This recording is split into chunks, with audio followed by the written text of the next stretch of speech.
Hello, everyone, and welcome to The Bargain Bin, a show about speedrunning all games under $20. My name is Midnight Vesper, and I will be your host for this particular show. Couple quick announcements real fast. If you are watching this on YouTube and would like to support our live content, please consider checking out our Twitch channel at twitch.tv/GDQ. If you have an Amazon Prime account, you can subscribe to any of our... I lost my place. Any of our Twitch channels of your choice every month for free. Please consider using your Prime Gaming account to subscribe to the GDQ Twitch channel. And as a reminder, this Sunday, we're going to have an Ape Escape exhibition race starting at 10 a.m. Eastern. On today's show, it's all about platforming. First, we help our rival from the previous game to save our land in Shantae and the Pirate's Curse. And second, we showcase two categories in our favorite jump climbing and dashing game, Celeste. What a great way to spend a beautiful, beautiful Wednesday. And now I'll go ahead and toss it on over to our runner and commentator, Nori and Jake. How are you all doing today? Good, Vespo. How are you today? Sounds like you're I am fantastic. Yeah, all right. Hey, everyone. My name is Nori Monkey SR, and I've been running this game for, over 5 years, somewhere like between 5 and 6. My first speed game ever, and it's still a fun one to do today. And go ahead and introduce yourself, Jake. Hello, I am Jake the Snake. I have been running this game for 2 years now.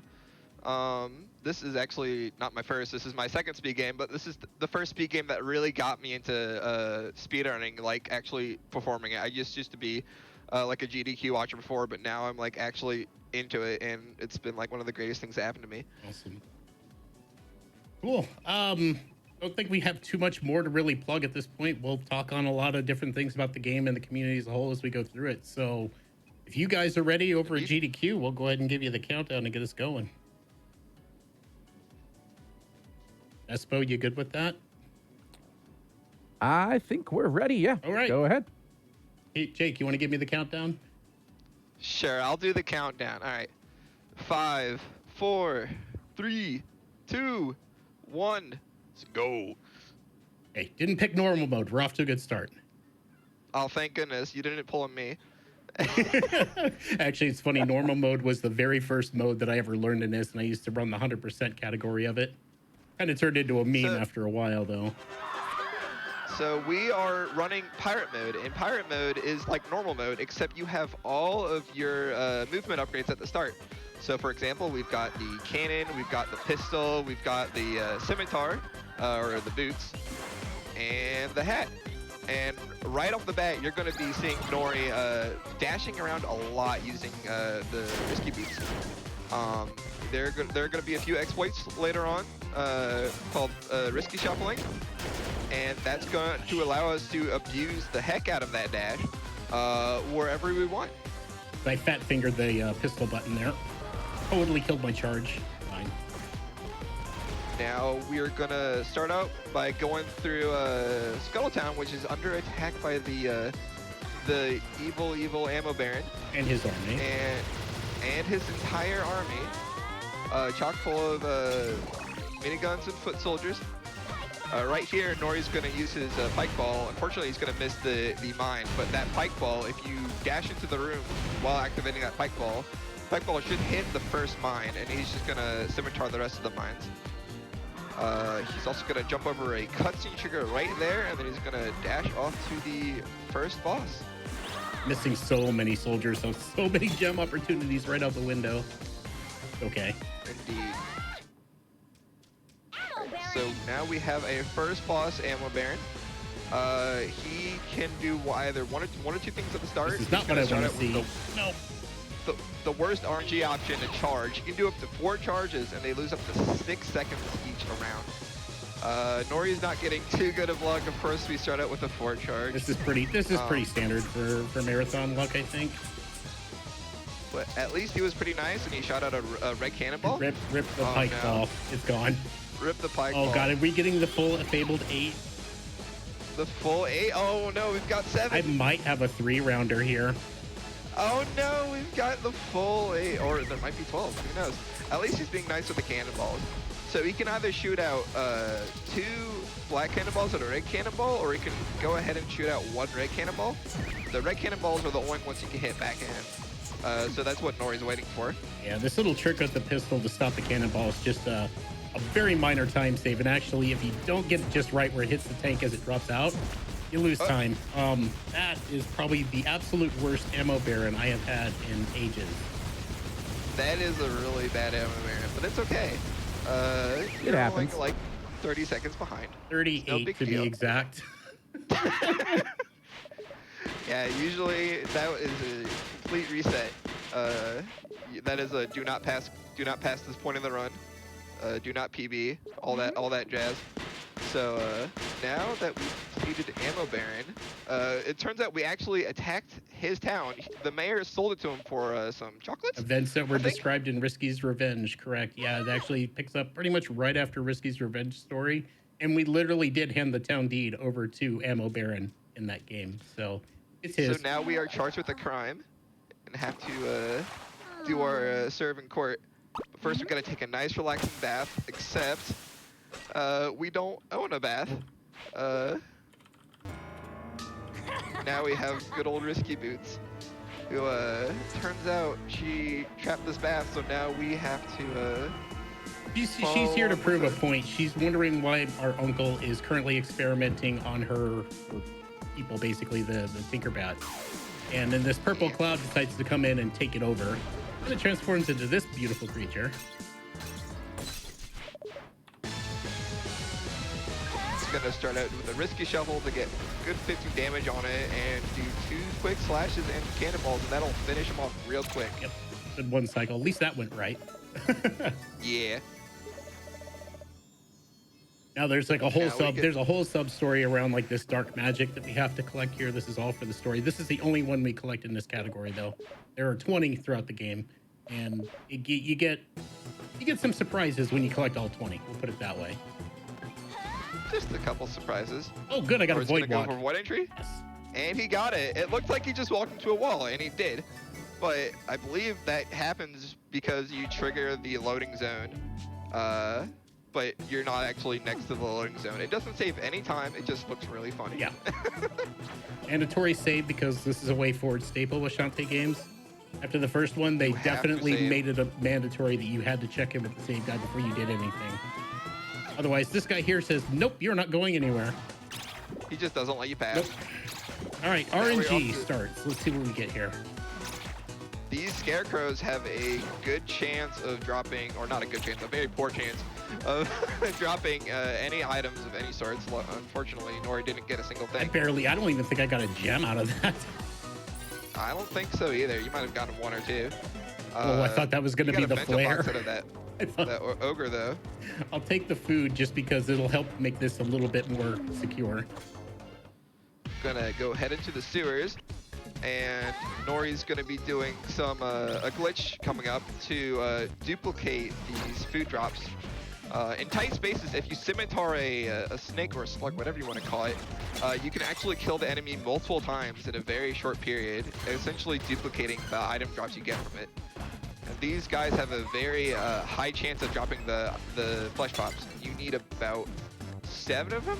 You need at least 3. Seven would be items. really good for this, and I'm probably not getting that unless this last slug in the tight space here is going to be nice because I've been really stiffed. I'm at 5. Oh yeah. But I have 1. I need 1. He gave me nothing. 9. Okay, you know what? I can still run with this. I'm not going to do another lab. I can make this work. You sure about that? I'm pretty sure about that. You may have to... So I guess this is a good time where we're just doing some story progression here. So the fun part about running this game is that it's almost like running a randomizer in the fact that just about every run is going to be something completely different. You just don't know what you're going to get until you get into it. And the RNG of this run really keeps you on your toes. You're constantly having to keep in mind, how many food drops do I have? How many gems do I need? What other drops am I going to get that we'll be talking about later? That you really want to have to get a decent time. But it also is fun, the fact that you've got to work out a puzzle to figure out, okay, how am I going to beat this and still get pretty good speed run time out of this particular run? Yeah, so for example, all the bosses require to kill them as fast as possible, you need like very strong items. So like the Super Monster Milk is an item that gives Shantae 3 times damage, and a Super Pike Ball, which gives her 3 little spinning balls around her that each do 5 damage per hit. And depending on what versions of those items he gets, because there's a weaker version of each one of those, he will have to play around each of the bosses differently. And it'll definitely affect how many gems he is going to be farming later on. He may not have to farm any at all. Okay, I have no idea how Narc does it. I was trying Narc's little trick to see if I could get 2 hits on those. Can't do it. I didn't even know you could get 2 hits on those Yeah, guys. there's a way to buffer a cannon hit so that it actually hits them a second time while you're into them, and you might get their drop. That didn't happen. Now you're going to give me the Pike Ball. Thanks, game. That's a little late. 2 Pike Balls, yeah. So if he had gotten a Pike Ball on his way over there, he would have been able to kill those orcs over there without having to do that little buffer strat that Nori was talking about. All you have to do is activate your Pike Ball as you are going through the loading zone into the forest, and you just you can kill them that way. I got bad news. I Without can having to actually stop. do the standard shop here, too. That's interesting. So he's was gonna it? be It was buying- 4 potions, wasn't it? Yeah, it's 4 potions. You can Uh, still buy 2 more. Still buy 2 more. yeah, you're right. I just did it the bad way. Okay. So he bought 4 potions, 3 Pirates Flares, and Super Pike Ball. That Super Pike Ball is going to be used for a boss later on. Pirate Flares are items that get you back to the start of an island. We're going to be using that to warp back to the start after killing a boss. And the Super Balls, the potions, we're going to be using that for an out of bounds trick coming up in just a few seconds, called the Potion Drop. And the Potion Drop is a exploit that lets you get out of bounds. It basically makes it so that Shantae cannot doesn't interact with anything in her environment aside from like enemies and loading zones. So he's going to do a risky shuffle into this loading zone right here, use a potion, and now he is out of bounds. He can just fall right through the loading zone and get to the first lab. And trust me, we did that old man a favor. He doesn't know it, but we totally did him a solid there. Nori's going to do a Quick out of bounds trick little is bit a of a little scary- scary. so I'm going to be quiet for this one.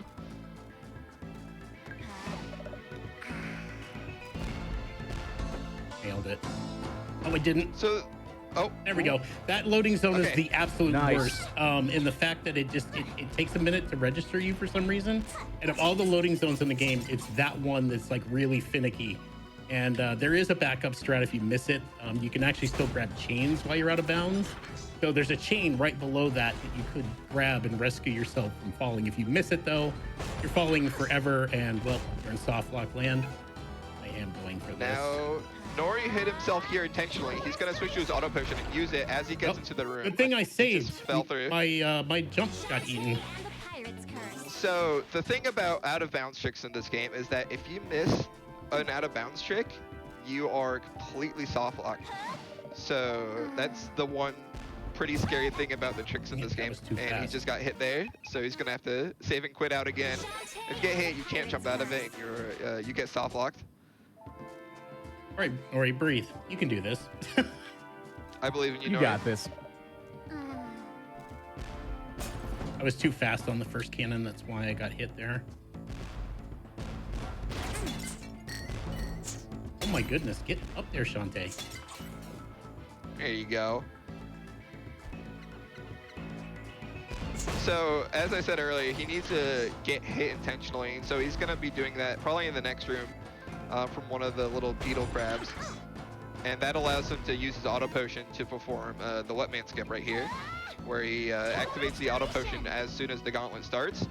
And that essentially is getting into potion drop state immediately without having to go through a loading zone. All right, finally we are on track. Goodness gracious. Okay, we're fine. This is easy. How do plants feel about Everything is buzzsaws? Just curious. I don't know. Find out. All right, so let me explain this boss real quick. Nord's gonna go up here and Scimitar and it's gonna die. Just kidding though, that's just the first phase. Now we've got to do the same thing again, just takes a little longer. He's gonna be using his cannons to kind of squeeze himself in between the ceiling and the eyeball. to do the maximum amount of damage possible, and that was a really, really solid fight. Yeah, it wasn't as clean as I'd like. You'd like to see him come to the right first. That's pure RNG, but you can still get him before he does any like really time-consuming stuff, and he's always vulnerable to attack. So I'll take that any day. That at least was fine. I gotta say that my eyes were pretty glued to that fight. Is that literally one of those blink and you'll miss it kind of things? Pretty much. Don't get into a pun war with me, man. We can do this all day. Flare activated. All right, and now Nori's going to use a pirate flare. He just got the map to the next island, and we are headed straight to the best part. No, the worst part of the game. There's a battle. There's a battle. Most runners hate this place for one reason and one reason alone. Most viewers love this part for one reason and one reason alone. And the runners and the viewers all have differing opinions. And that's okay. But yeah, it's fine. Just know that the runners are right. So we're going to be making our way up this tree right here. There are some ghost spawns that can knock us down, but Worst enemies luckily in the Nori game. got really lucky spawns. He's going to do another risky shuffle right here. He's going to break this floor tile to open this chest to get this key item we need later on in the run. It's a little bit of a sequence breaking that the New Game Plus allows you to have. You would not be able to get this in normal mode until later. Well, you could, like we do in 100% normal, but it requires level 3 pistol and a pixel perfect shot. Oh my goodness. Like I said, these ghosts are the worst monsters of the game. Can do another risky shuffle into... Charge! Oh, where did she go? Oh yeah, she's gone. Oh, please eat her. Please eat it. Please eat the zombie. Please eat the zombie. Oh. Please, no! Oh gosh, not again. There's a meme category where the run would end here on an intentional soft lock, where if you crawl into that cutscene, Shantae refuses to actually appear on the screen, and all you've got is Roddy stuck in that web forever while the spider just hovers over her menacingly. Great, I love it. We call it True Ending percent.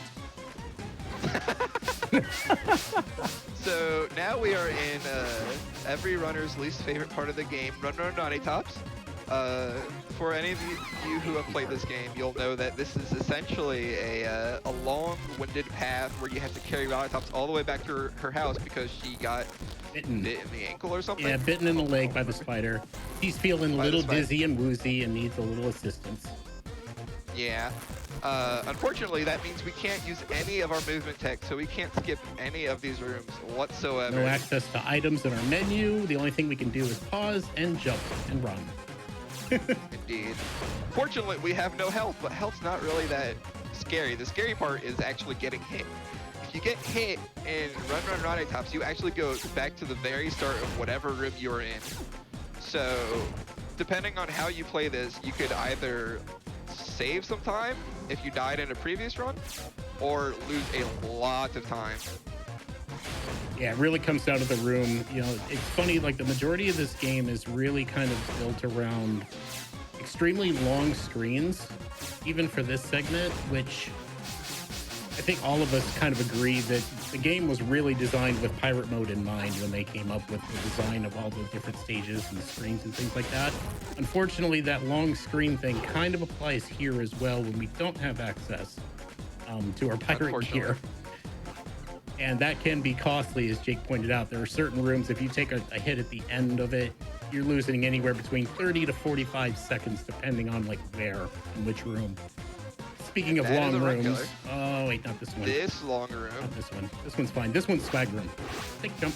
That's a swag room. Okay, so I believe the hitbox to those guys do not spawn immediately. I believe after they do one swipe is when the hitboxes actually spawn. Yep. So you can actually jump on top of those little guys and not get hurt. I think we call that stick jump. Stick jump. Stick jump. Have to do it to have your run validated. Otherwise, we just deny it outright. I'm kidding, of course. Yeah, it's just immediately disqualified. Now, this is one of the long rooms I'm talking about. This one's not particularly scary or challenging, but you can see it's winding. One way, it's like you've just got to go back and forth through these little corridors and dodging kissing robots. But you don't want to kiss. These guys, we don't know how long they've been there, so. Yeah, they might have been there a few thousand years, who knows. But at any rate, I mean, I guess, that's kind of this group in a nutshell. They just start throwing like weirder and weirder monsters at you, but they're not most of this is done pretty much by memorization. I wouldn't say you'd run it blindfolded because there are some RNG aspects to it. But, you know, all of our people currently in our tournament that's currently active right now all have to deal with this multiple times. And, multiple times. Now, this room right here is probably one of the scarier rooms. There's a little bit of RNG involved with what these guys are shooting. Those little pillar walls as well. There's like a weird cycle with it. I don't really know how to explain it, but Nori made it through just fine. And this is the last room. Yeah, final room. We're almost out here. So far, so good. It's always the last part of this that's the scary part, though. Yeah, because there's a little bit of a pincer. Could be a pincer. Let's hope not. So but... Nori's gonna skip a little cycle right there by waiting for these, by going past these tongue droppers at the very last moment he can, like right when they lift Super up their safe. tongue. That was easy. Okay, whew, we're free. Nice, Easy. nice. Yeah, those last two fake graves can actually completely destroy your world there if they decide they want to. I usually do a shallow jump to get between them because it does give me like a few frames reaction time if they decide they both want to stand up and then like come in a sandwich or a pincer on you. If you do a high jump going in and they decide to do it, you're most likely dead to rights. So you lose like 42 seconds if you get that, and you don't want that. So I've dodged the pincer multiple times using that shallow jump strat just to make it kind of like more guaranteed, but it's still scary. And then you still have to worry about that tongue dropper if you're really trying to go at a good pace. So it's crazy, but it's fun too. I tend to zone out. I tend to make up lyrics to the Run Run Roddy Top song. Like, it's just an area where I just kind of do my own thing. And please, game. Okay, I thought you were gonna crash. I have a curse with this game.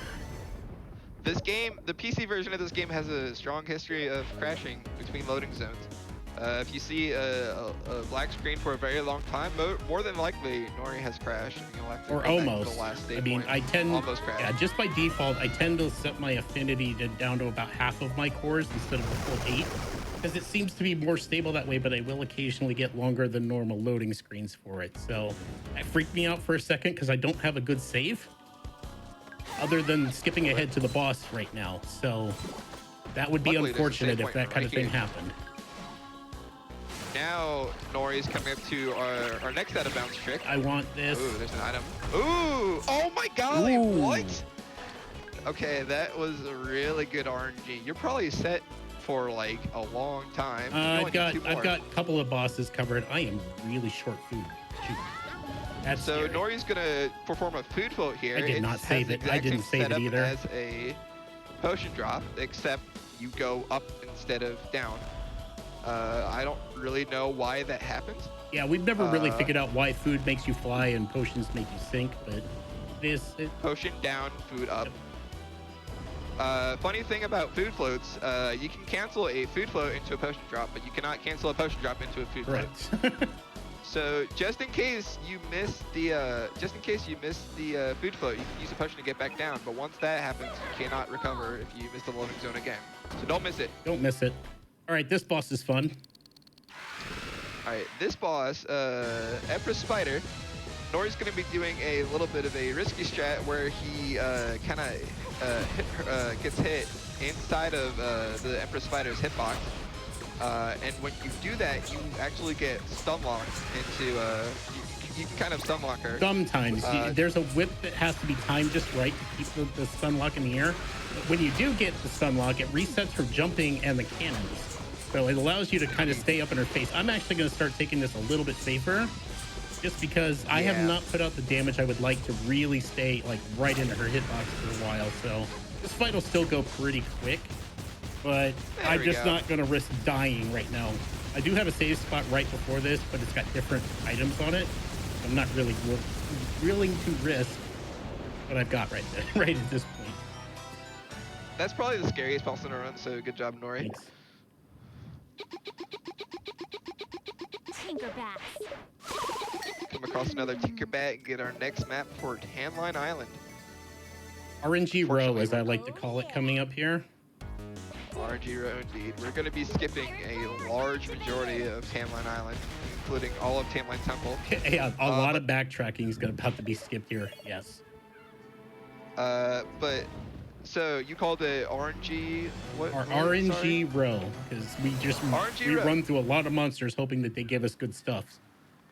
This is kind of the point of the run where runners really have to rely on RNG to get the items they need to kill bosses really fast. There's a lot of places to get good drops, like these little cactus guys. They can drop a monster milk, a bubble shield, or a meat chunklet. Unfortunately, he didn't get anything, but we're looking for those the meat chunklet and the or not the meat chunklet, the bubble shield and the monster milk. I had to figure out why I wasn't getting out of there, and I forgot that there's a wall on the other side of that thing. In this room, there are skeletons, a ton of skeletons. They each have a chance of dropping a pike ball or a super pike ball or nothing. I'd like to see 2 more super pikes, if at all possible. That would set me for the rest of the run. Indeed, since Nori got 2 in the Cactus Tower.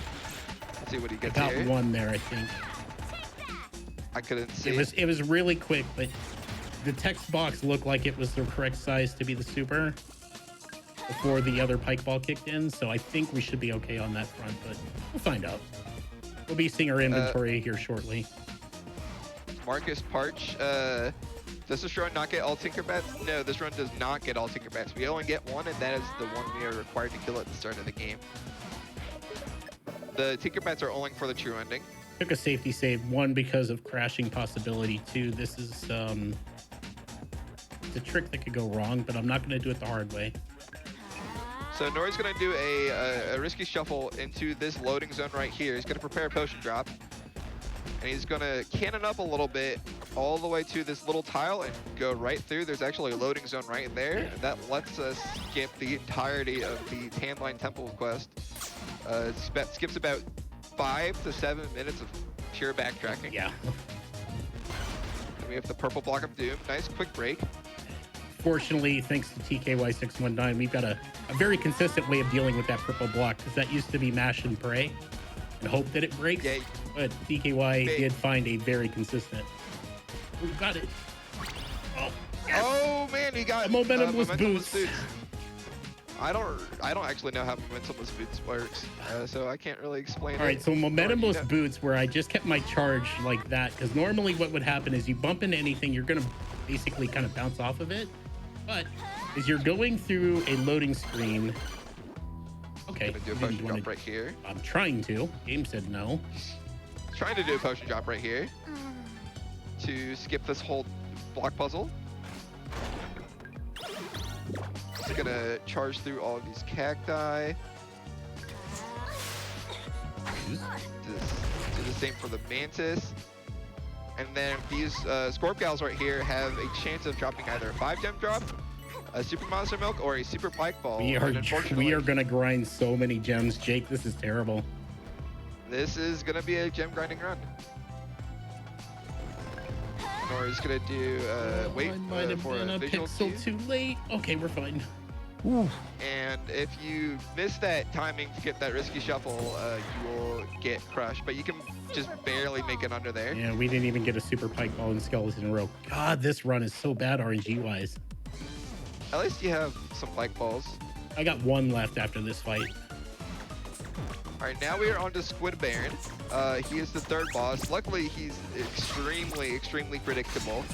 The only bit of RNG is about where he goes. His moveset always stays the same. So now he's gonna do a little charge right here.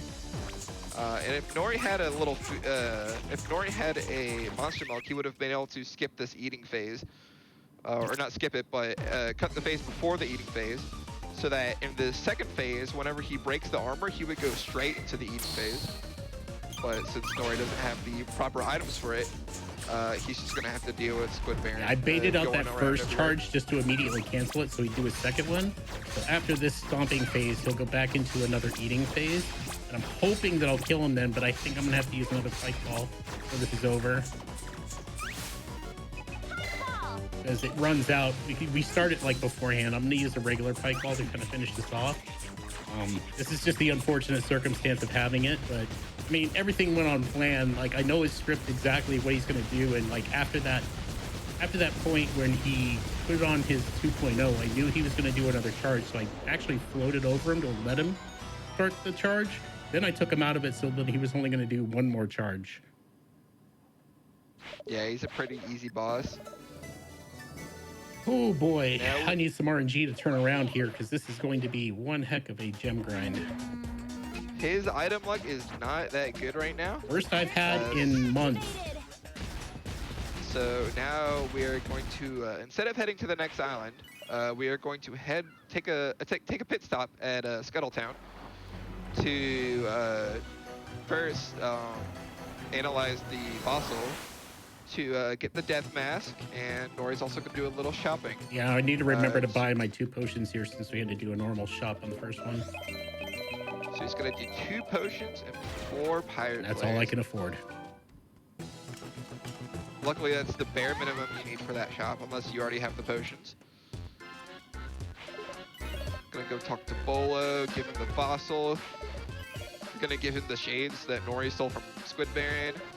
And all of a sudden, he can just kind of analyze it and appraise it. And now it's a death mask. Well, it was smart if you give them 3D glasses. Who knew? Or, Indeed. I say 3D. I think they're X-ray specs, actually. All right, this is a fun island. This is a casual's nightmare, this location. It's tough. There's a noticeable increase in damage, for one. And 2, there is just a lot going on here. But with pirate gear... The platforming here is pretty tricky. Yeah. Nori's actually going to be killing some of these beetles on his way through to hopefully get a monster milk drop or 2. It'd be nice if they would give me one, but it's like a 1% drop, so I'm not going to be holding my breath. Momentalist boots? No. Oh, so we didn't get a chance to really talk about momentalist boots. So what I'm trying to do in some instances where I can is if you hold jump as you're going into a room and not anything else, just jump. But then like on the very first frame that you have the availability to basically where it would count, you press the direction that you want to go, left or right. It will keep the risky charge, but you'll not be on ground. And then you land on ground, and then you're just basically off to the races again. It saves you basically the amount of time that it takes to do a risky shuffle. So every time you can get it in the areas that you can, saves you right around 2 seconds. I just bonked there, so we're gonna get the green one first. So now we are gonna go for some coins. Yeah, we have a very important skill-based game coming up, don't we, Jake? Very, very important. It's not like you can lose, I don't know, 30 seconds here or anything. It's all skill-based, so... Very, very Who skill-based. loses 30 You know seconds how to in a do it. skill-based game? Exactly. So Nori's gonna get 2. He's got 2 coins so far. There's a green coin, a blue coin, and a red coin. The green and the blue coin are fortunately all right next to each other, but the red coin's all the way on the other side of the map and actually below us. So we're gonna have to go left and then go down a bit and then back right to grab the red coin. And on the way there, Nori's probably going to break those gem pots to get 30 gems. Yeah, we're gonna And spend a every time- couple of minutes here very shortly. And every time he goes through that loading zone, those gem pots respawn, and those drop 30 gems each, so he can get a lot of gems here. Normally, you wouldn't do this if you had good item RNG, but unfortunately, Nori did not. So he's going to be grinding a few gems just to buy the last few items that he needs to complete the run at a reasonable pace. Almost got that one. There's a momentum boots there too, I believe. Yeah, it's probably the hardest one to do, but... Okay, no. Bad ghost. These ghosts are big jerks. I've got to be careful. These guys do 2 points of damage each, and I'm going to be here for a bit. So I've got to make sure that I am being very mindful of them and not dying to them. Yeah, they just kind of spawn like right next to you when you're trying to farm. They You barely try. have enough time to get the gems and get out of there before he hits you, but it's very tight. And it also depends on where he spawns, of course.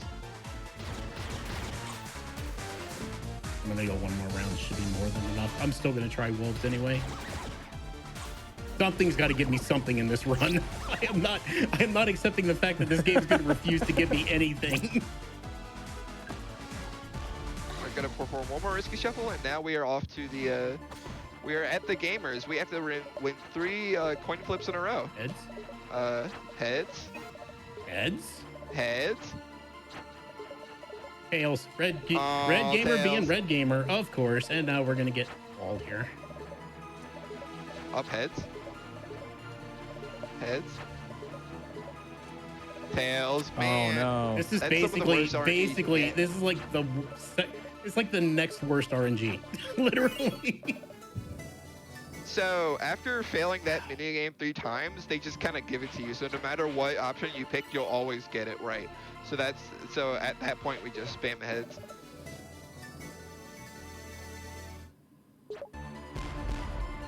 Hey, Now hey, that we fans have of the hopeful RNG, point. have we made this a fun run for you yet? I'm just curious.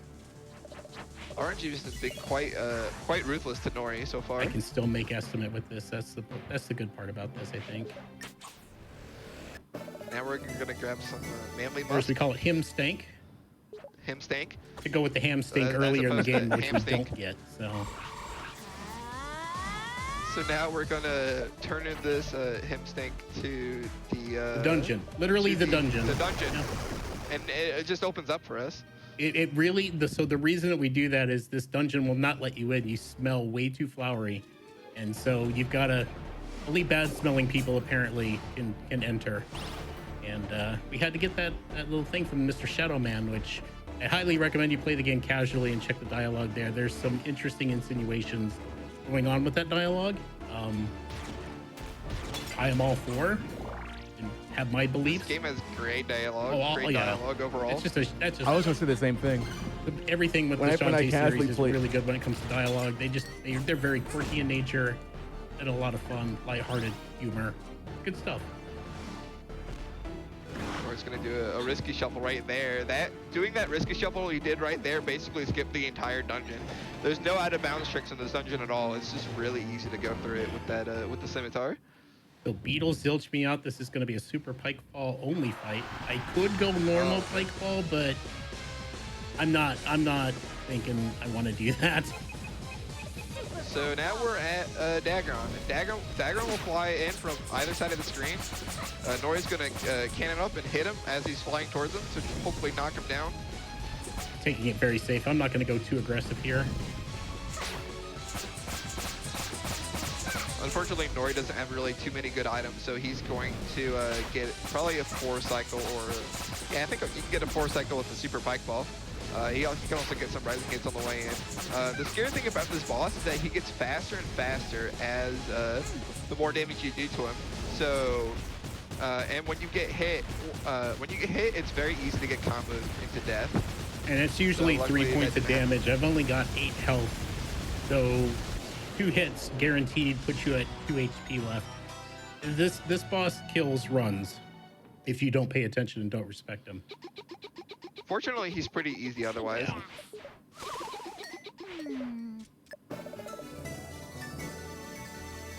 And now we get the map to our second to last island. Good old Frostbite Island, where we're going to be making our way to Propeller Town. And on the way, we're gonna hopefully get some good RNG. For once. Or getting some gems for good measure. Well, I'll explain more about that when we get there. Ooh, that's not work. Not how you So we can't use it. We can't use a pirate flare in here until we leave Village of Lost Souls. And also, right there, you cannot do a risky shuffle into that room because there's like a little magic pixel that just kind of stops you. So if you activate your risky shuffle, or if you time it to where you're like charged in the loading zone, it carries over, and then you can actually charge through and pull off the risky shuffle. Now we're going to Frostbite Island. We're gonna go from rather hot to extreme cold. Extreme cold.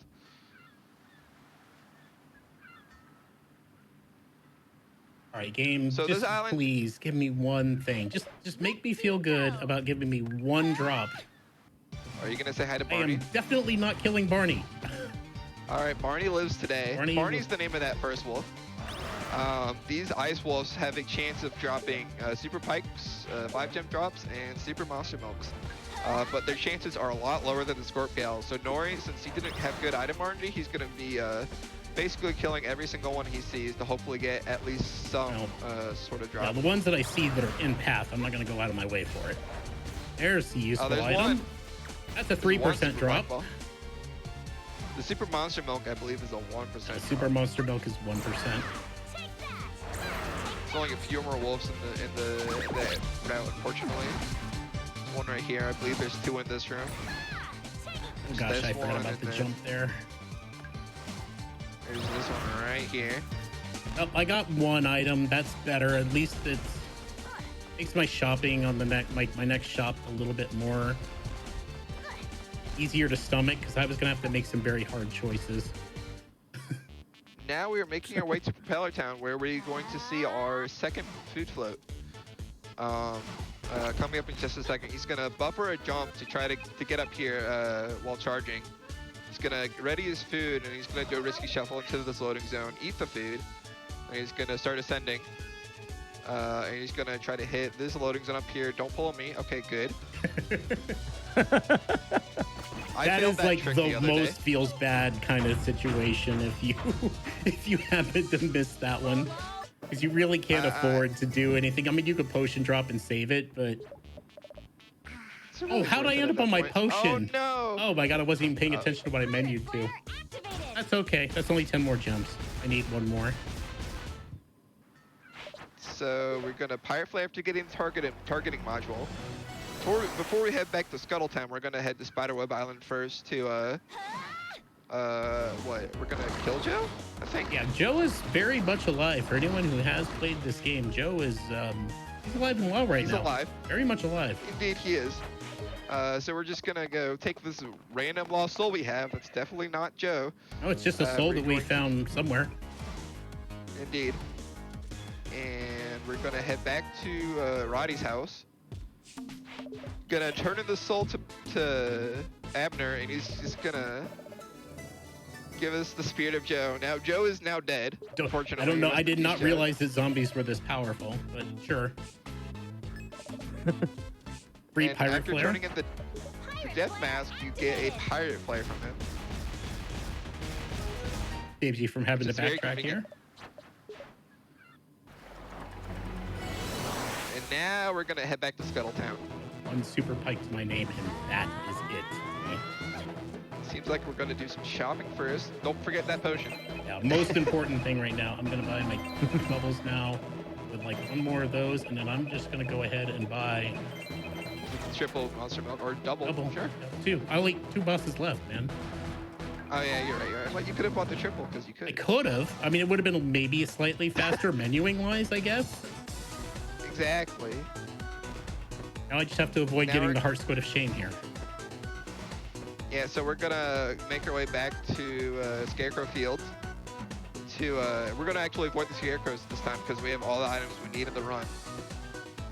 We're gonna make our way back to the castle, and we're going to see this fine fellow. Branson. This fine fellow. We're gonna give him the enchanted blade we found in Tanline Island. One we've been carrying for like half the run. Turkey's disappointed in me, but it's fine. It's okay. Turkey's Sorry, a little Turkey. disappointed. Oh, don't talk to her. I am too. Oh yeah, don't talk to Risky. Yeah. Now we're going to go revive Joe. Yeah, he is only dead So for a first we little killed while. It's fine. He's only dead for a couple minutes. Yeah. Anyone who could hold their breath for that amount of time, totally fine. Indeed. And this guy's gonna get a little mad. For reasons. We don't worry about her. Gonna turn in the targeting module, and Nori's definitely gonna talk to him again. Yeah. Definitely don't want to forget talking to him. Yeah, never forget to talk to him twice at this point. And we are going to hit not Ammo Baron, Techno Baron, and open up the way to the last dungeon. Right. So just that because was the actually game supposed to hit the did palace. scare me earlier, I am going to pop in here really quick. That loading screen after Poe was a bit scary. Just a little I scary. just don't want to lose all the progress. Now we're gonna go head back to Frostbite Island to enter this dungeon. So I'm going to be explaining an out of bounds trick here, a little bit of a scary one. He's going to, I talked about earlier how you can cancel food flows into potion drops. So we're going to be abusing that in just a second, to where we're going to use a food float in one of the upcoming rooms. We're going to shuffle, risky shuffle to the middle part of the room, and then activate a potion. And then we're going to be able to make our way to the loading zone on the other side of the room. But first we have to do another potion drop here. And this is the... Oh gosh, I forgot to get some trick. food. I forgot to pick up some food. This is... You're fine. Oh, we're not fine. We're fine. I can make this work. Actually, one... Yeah. Oh yeah, no, we're fine. You're right. Never mind. Yeah. I'm you're fine. miscounting. So he's going to use the food float. He's going to use the bento box to trigger the food float. He's going to charge all the way over to the middle of the room. Use the potion, which triggers the potion drop, and he's going to actually use the bubble shield for the boss. He's going to activate another charge and make his way into the loading zone. I thought you missed that. I thought I missed that. Oh my god, I thought I missed that. Wow. That was interesting. That one apparently is a little bit more generous than I thought it was. Whew. Now we've got my least favorite boss, Steel Maggot. RNG the boss? The little Oh my goodness. little button pattern on his back is absolutely random. Unfortunately, there's no way to tell ahead of time what the pattern is. You got kind of lucky there. Yeah, but it took me 3 rounds to get it, so that's not good. There are some other things that I could do to make this go a little bit quicker, but I'm just going to play it a little safer here. Oh, Nori, you double tapped. Darn it, Nori. He's gonna, I was trying to be all swaggy and get a little pincer there, but it didn't quite work out. It's okay. You only have With a couple that- of hits left. If you do that pincer strat in the first cycle, there's a very, very small chance that you can actually defeat him in one cycle. Only if you have the But it's strongest actually- items in play. You have to have the super pike ball and the super monster milk, though. Yeah, and it's also RNG dependent on top of that. Yeah, because it's like the last button has a say on whether you can actually get there too, like whichever one. I think you want the last button on them. Yeah, you want the last button. Activated. All right, well, this run has been an absolute right disaster, but we're coming up to the end Hey, that's finally. okay. We're No, below it's- estimate. That's the important part. Yeah, yeah. And it's entertaining. Well, this is Shantae games. Shantae games are always entertaining no matter what happens. Yeah. So I think I'll just do a little bit of swag here since we're definitely not PBing. That's okay. Now we are going to do a little charge into this area. Unfortunately, a cutscene trigger's right there, so it just looks kind of weird. Shantae looks like she's floating in space. Yeah, she was a little ready. bit. She was ready for battle. Unfortunately, all she met was a cutscene wall. Unfortunate. The Pirate Master is gonna come. He's gonna kidnap Risky Boots, and then we walk back. Unfortunately, Nori does not have an extra flare. Yeah, I could have done like the biggest meme strat ever, where we save infinite amounts of flare? negative time. Yeah. And now we make our way back to the palace. I don't know if Nori's gonna get a food drop here to perform the last food float. No, should I just do it out of bounds or should I go get a food float? That's up to you, man. It's I your haven't run. I haven't done the no out of bounds strat in a long time. And get a Okay. piece of food. Fortunately, there is an easy spot to get some food. We can just go back into the sewers real quick I could do. to grab a single flesh bomb. Yeah, I'm gonna do that just because this is a full out of bounds run. But the no out of bounds strat really cool. If you people did not like what the game did to you, to make Skip you it all. beat this game, I highly recommend you learn the no out of bounds strat. It's really fun. Hey, look at that! I even got like 2 out of there, I think. You did, I think. Yeah. Yeah, that's what So happens the when I next- thought I had enough food, but I was wrong.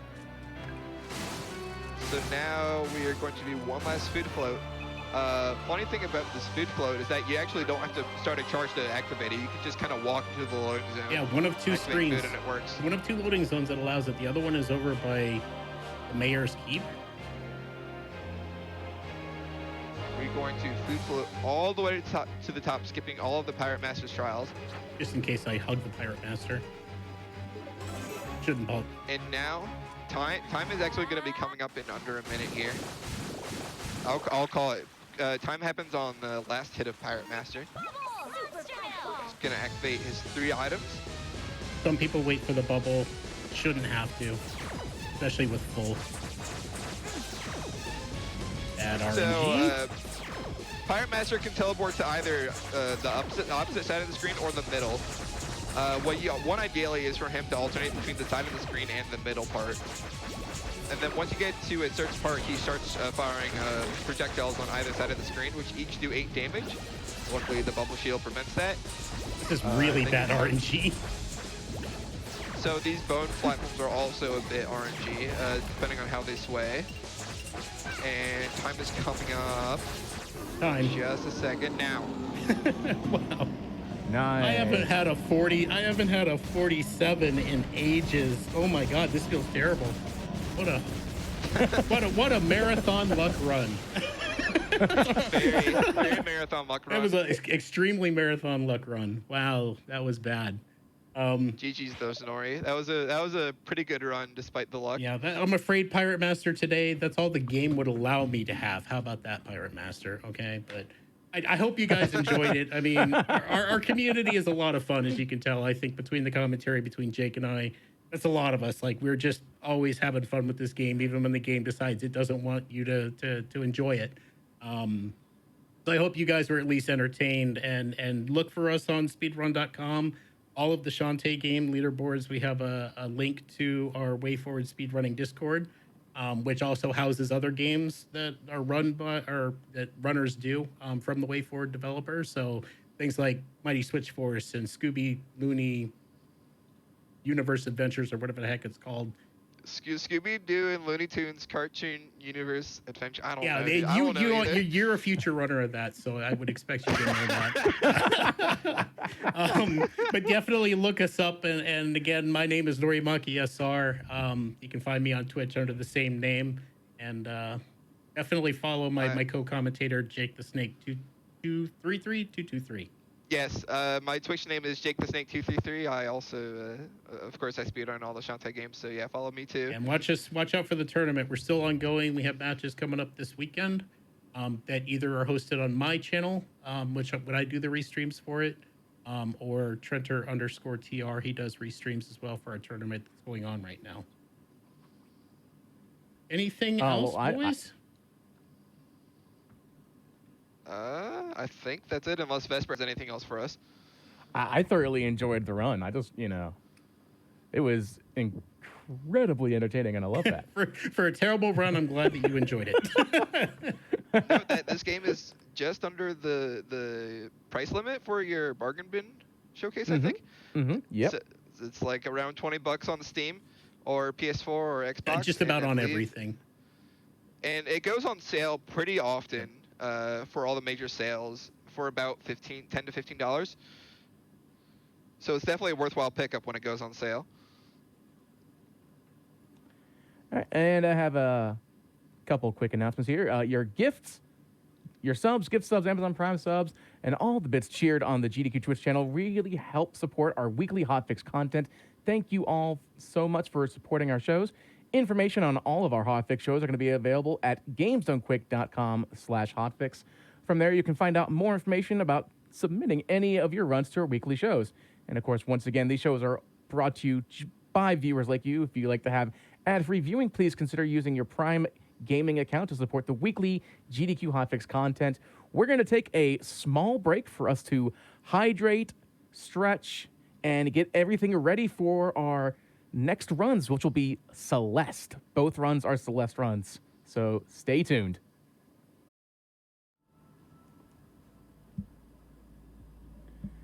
Welcome back, everyone, to the Bargain Bin, a show all about speedrunning video games under $20. I'm your host, Midnight Vesper, and we have a great little section coming up in just a second. We're going to have not one, but two categories in Celeste. First up is going to be, I believe, the All Hearts category with our good buddy, Carrie. How are you, Carrie? I am good. How are you today? I'm fantastic. Glad to be here. Glad to play this game. I always love playing this game. You like Celeste, Carrie? What gave it away? Hi, Carrie. Thanks for having me. Of course. I'm Frozen Flagon. I'm going to be doing the run of True Ending up next, so you'll get to see literally every chapter in this game. Exciting. And we're going to have a lot of fun. It's going to be great. Yes, you get to do farewell for me. Yeah, exactly. You squeaked out I did. that I one, huh? really did. All right. All right, you want to get Yeah. started? And we'll get into talking all about right, it? let's do it. All right. Let's go. In 3, 2, 1, and go.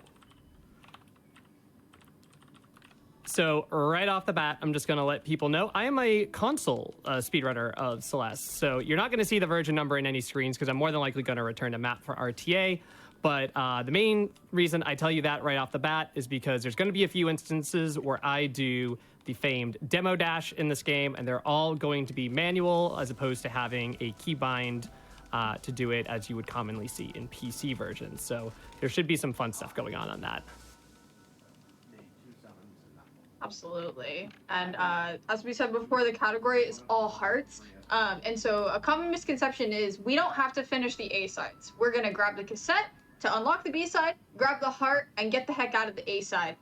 So before Farewell was added, this was fairly similar to all chapters, but now it is a pretty big distinction in that you do not need to complete Farewell because the fake heart in that chapter does not count towards this category. So going to be getting the heart and cassette in the A side, beating the B sides for the hearts, and then doing all the C sides at the end. Absolutely. Very, in my opinion, highly underrated category. I find this to be a lot of fun whenever I get myself back into it. Yeah, All Hearts is really great. You know, you basically just get to play so much of the game, and I love it. So that was what we like to call the ZCAD route. I basically do, I utilize the screen transitions to get myself a little bit more height and grab that section to get towards this heart as opposed to taking the intended way. And here I'm about to put in the heart code to unlock this heart. And unfortunately, no, I will collect this berry. For y'all, I will collect that berry. We usually will save and quit at that moment, but for RTM purposes, it doesn't take too much time to just go back to the beginning. Mm-hmm. So now I'm on my way to grab the cassette. City is a pretty simple chapter. Not too much going on, just a lot of platforms. Just getting yourself interested in the game. Teaching all of the base stuff, dashing and jumping and grabbing. But City's actually like extremely well optimized. I think it's a really beautiful chapter in that, you know, it can take anyone from 2 to 3 hours, you know, from 1 to 3 hours to beat your very first time you're playing the game, but the world record is under a minute. So it just shows how, you know, how far the speed tech of this game has come. All right. So the cassette is there. We do return a map because I no longer have to do anything in this side. I am instead going to go to 1B. Yeah, so you utilize an exploit here that completing the B side actually unlocks the next chapter. And that's used in a few categories, including any percent actually, because you typically do 5B and any percent. But here we're going to be doing all the B sides, so... Yo, shout out to Max, though. Honestly. So 1B is fun. There's a lot more spikes in it, and I'm going to utilize some of those spikes in other interesting ways. Yeah, the B-sides are, you know, just more difficult remixes of the kind of same theme from the A side, and a musical remix as well, which is exciting. Nice. Oops. That was very good. That is a very fun spike jump. And so is that one. There's another one. Yeah. Fun rooms back to back there. So spikes can't kill you if you're going in the same direction as them, so I use that to my advantage, but there's also a couple of pixels that are safe ground for me to do those little jumps. Exactly. Here I'm going to skip that dash crystal. I'm going to end up here and use a little extra momentum to get to that particular zipper faster. Here I'm going to avoid grabbing the zipper twice. Go up here. 1B is just super fun. 1B is really fun. And if you never seen Celeste in terms of knowing like how is she going so fast places, I never was able to do that. You know, there are a few tricks that we use that are actually taught in some later chapters called hyper dashing and wave dashing, which is, you know, fast lateral movement, and then wall bounces, which is fast vertical movement. You see, you just do a little wall bounce that helps you get some height. And so we'll be using that throughout both of our runs. So it's pretty much the crux of the speed run. That super off the zipper is super hard. It's really, really nice, yeah. And 1B is well done. 144. Not too bad. Yeah, that's very good. Absolutely. All right, now we go into Old Site. This is going to be the chapter 2A. You're going to see the least amount of this chapter. Yeah. So, slight spoilers, but there's a heart here. And we're going to go uppy to get it. Oop, Yeah, this I one's really completely silly. misstashed. There's like a little poem hint to get here, but basically you're abusing the fact that when you screen transition, you get your dash back, and that heart is a reference to that it's required to do to get up there. And I got it. Now to get the cassette, which is conveniently like 30 seconds away. Yeah. So it really all depends on, you know, where the cassettes are in the level, if doing the B-side is faster. In any percent, it's faster to take 5B and 6B, actually, depending on where their cassettes are. You would think, what about 2B? But the rest of sight is pretty fast in any percent. But we're gonna quit out and head on over to 2B in this category. There it is. All right, 2B's fun. 2B is awesome. 2B's really mechanics good. of the dream blocks are just amazing. All right. Some really cool tech. Yeah, there's gonna be some really neat tech on this one. The first of which is a dream double jump. You can jump out of dream blocks, and it actually teaches you that in this level, but you can also jump out of dream blocks twice. Yes. If you buffer a jump out of a dream block, you can already be jumping out of a dream block, and then with your other jump button, you can hit your... With another jump button, you can also jump a second time, and you gain more speed out of it. Yeah, a lot of Celeste players have 2 jump buttons for reasons such as that. There's a variety of uses for a second jump button, and that is definitely one of them. Like, I have jump on J and L, and it allows me to just hit them for a double jump there, and it's really cool.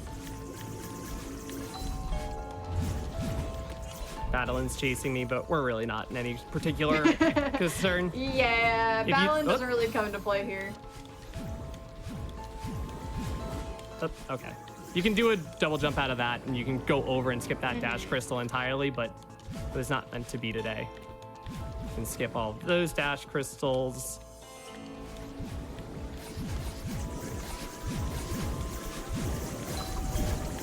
And we could just do that. I'm gonna try this once, see what happens.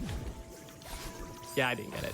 This is a lot easier. You can kind of skip most of these key coins with the demo button, but it's actually super hard, even though I said I'm gonna do a bunch of demos. So, Yeah. all right. And coming This level up. just feels really good to play once you know the rooms. I find this level Oop. to be easier than Dang. 1B. There we go. That's a fun skip.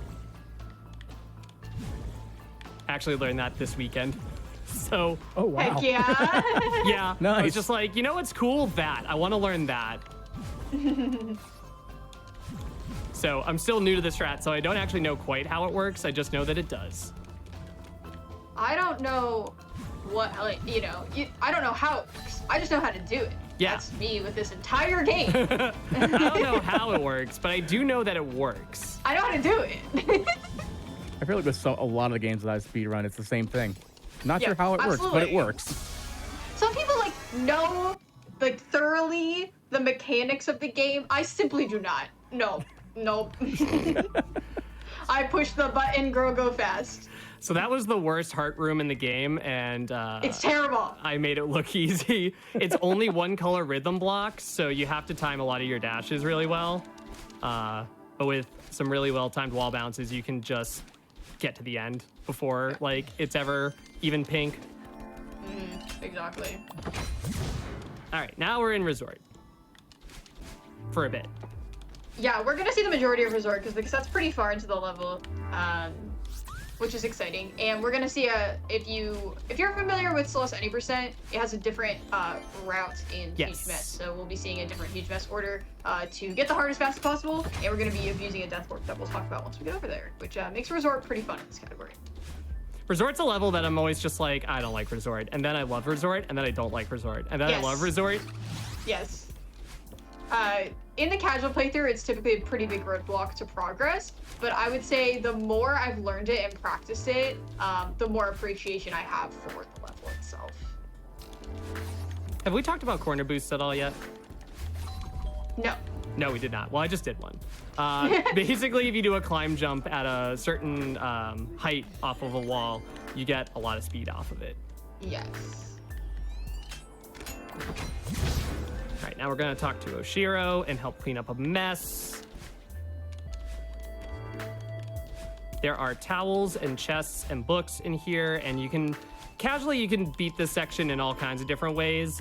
In any percent, you usually see chests, books, towels. Why not? I'm gonna go towels first today.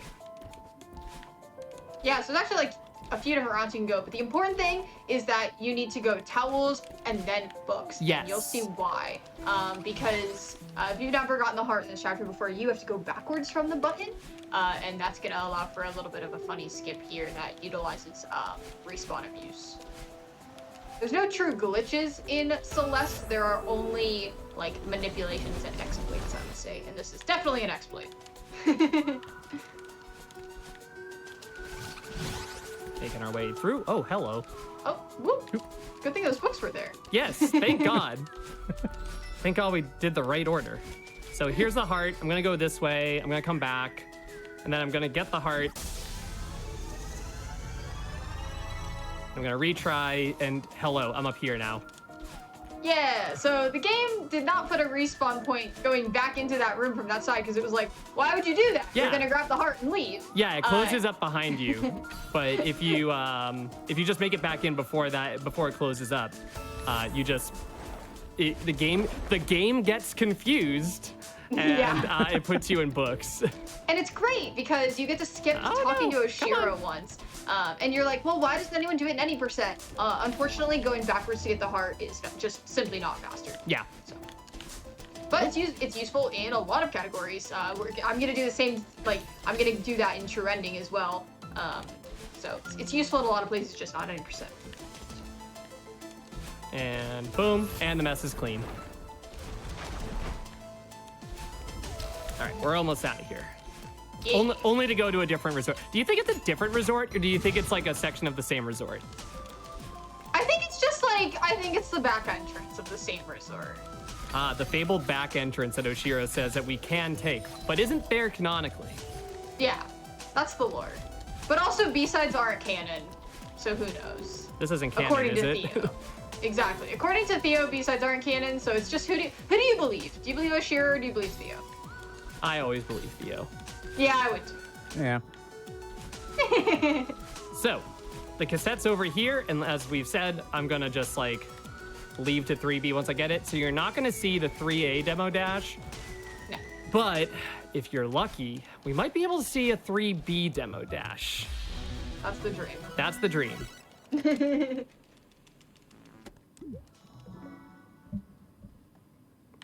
All right. And we get to listen to some really good music along the way. Yeah, what I love about All Hearts is you get to hear a lot of the B-side music. B-sides are so This good. track is awesome. That's the one thing I do love about Celeste is that soundtrack. Yeah, oh my gosh. Lena and all the remixers did an absolutely incredible job. All right, look at all these dust bunnies. Blocking my path. Child's play.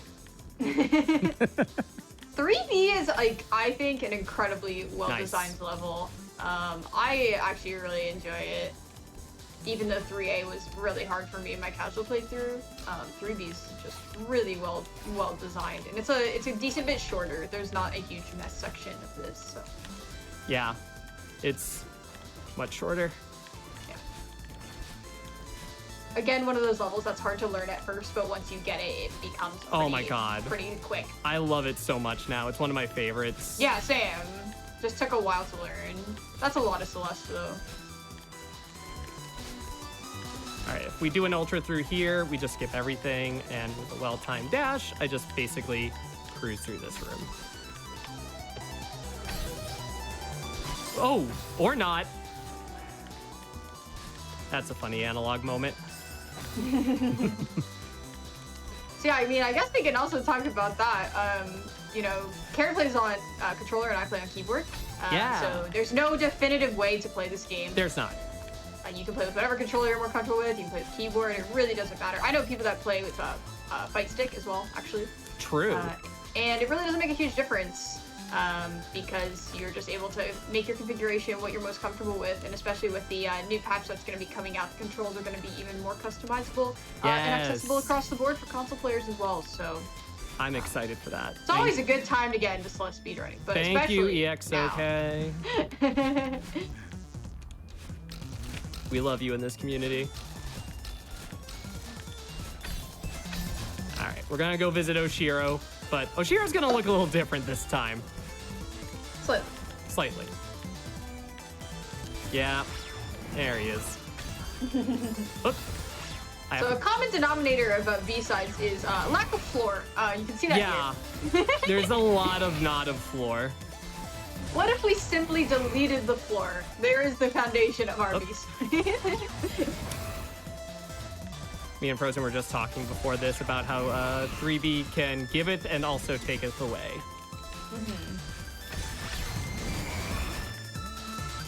Let's get this room. I love that room. It's very fun. No. Oh. That's okay.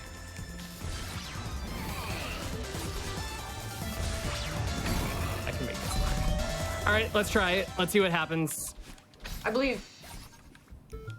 Oh, nope. Oh. It's okay. Misdirect moment. No. You can do a very fun demo here at the right time, but it's like 1 frame. It's very tough, yeah. Like, if that. Just imagine in your head that she squeezed through that little dash with the spikes, and it was really cool and awesome because she knows how to do it. GG, Carrie, that was cool. Thank you. Really cool demo there. That was awesome. Yeah, thank you. Loved it. Yeah, I put a lot of effort in that today.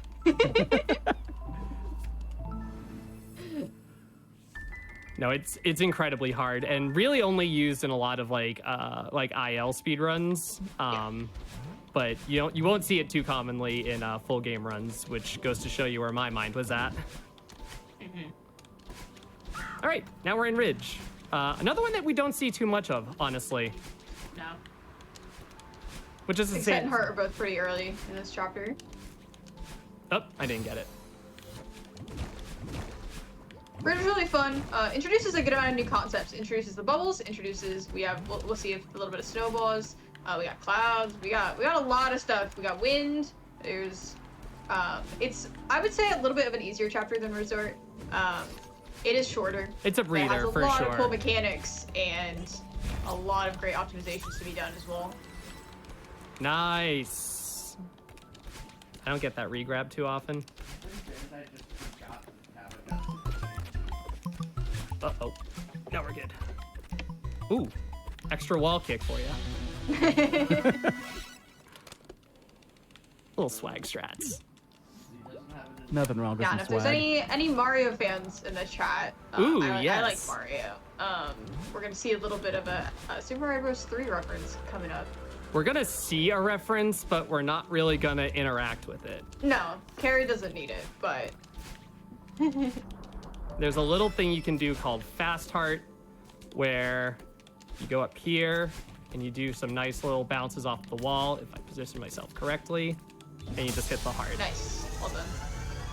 And we're That's done. Definitely not the normal way to get that heart. Normal way to get typically the heart. Crouch down on the white block. It allows you to walk on the background, just in like SMP3, so it's kind of fun. Exactly. Spicy wall kicks. If you get it first try, it saves 4 seconds. All right. 4B is really fun. I might say that for a lot of levels, but 4B is really fun. If I 4B is could sick. get out of here first. And you also might notice that the bubbles are being activated right away, and that's atypical to what you usually do with bubbles. That's called fast bubbling. If you hit the dash button right as you enter a bubble, you're able to activate that immediately, and that obviously saves a lot of time overall if you get a lot of levels with bubbles. So you'll see that here, and you'll see that in Temple. Small optimization. If you grab the right side of that block, and just like instead of moving it up and down, you save a quarter of a second. That's actually a lot of time for something so simple. Yep. Yeah. That's what I like about Also, Celeste. if you blinked, you didn't see that I did a demo in the second screen where I actually went under a platform or between a platform and spinners, And that demo saves 4 seconds because it saves a cycle on the platforms. Yeah, I love this track. It's probably my favorite B-side track. I love In Love with the Ghost. Take, apparently. Yeah, In Love with the Ghost is amazing. All the remix artists did a really phenomenal job, and I think it's really cool that Felina like basically just got a bunch of her friends to do these remixes. Yeah. Because they all have amazing styles. So I know you said that most of us have two jump buttons. I binded a third for that corner boost alone. That's awesome. I mean, our friend Uni has like 5. So. It's true. Jump buttons are our friend here. All right, we skip that platform. We get here. We don't need to worry about that auto scroller. We just need these two. Dangle here, land here, grab here, and you just get through it.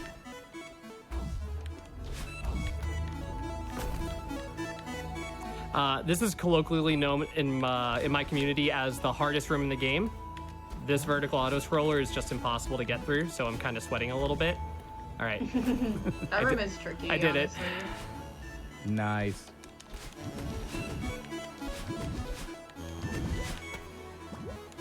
I always wonder what that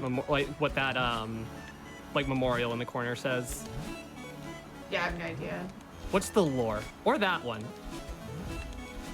Well, the B-sides don't exist, so the Then what lore, am I- I think it just says nothing. Then literally what am I doing? All right, key coin skip time. Oh, so close. Oh, I hate when that happens. So basically what's happening is that she's getting a corner kick off and activating the wind and then going back into the bubble because then you can go boop, boop, boop and get up Like there. that. It's actually really tough, but well done. I just dashed too early, Yeah. so I didn't get enough space. That strat can be no. really tilting. You can get stuck in a pretty big death loop there. It makes this a little I've tough. definitely been in that I've been situation there. before. Exactly. All right, this was still a pretty spicy 4B, all things considering. Oh yeah, it was great. And yeah, so just like the cassette rooms and the A sides, the heart rooms and the B sides are all music based, and you have those cassette blocks that go in time with the music.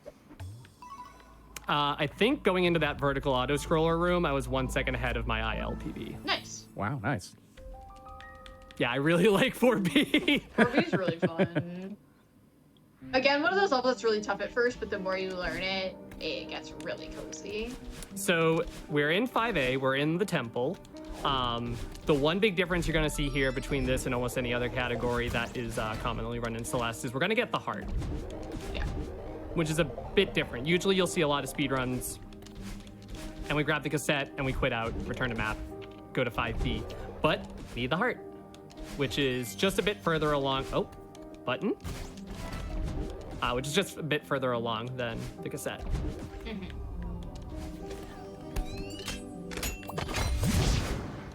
Talk to Theo. Hello, Theo. Surely everything will be okay with you, Theo.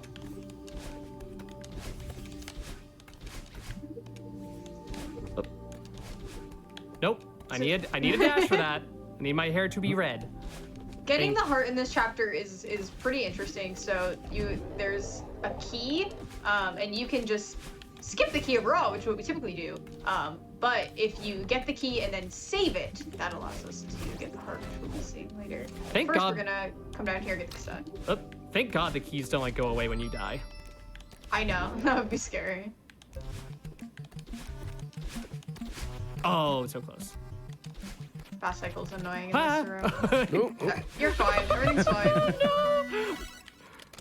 That room can be sneakily precarious. Precarious? No. What do you mean, no?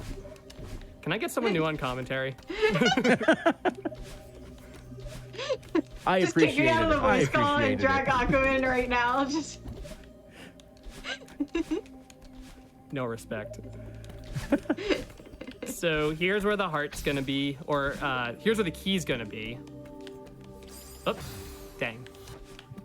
Spinners exist. And if I just get this dash crystal, I have another dash. I can just go under that. And we don't need the bubble. We can just wave dash there. I have key. I'm gonna utilize a trick called Archimedes. I'm gonna raise this bubble a pixel by crouching into it. And I will try to use that pixel to grab this ledge. There we go, third try. Nice, there we go. That's a cool strat. It's a very cool strat. And it's super feel-based. You really don't have like a good visual cue for it as far as I'm concerned. It's really just a matter of, yeah, I agree. like, you have to wait slightly longer than you think you do. All right, heart room time.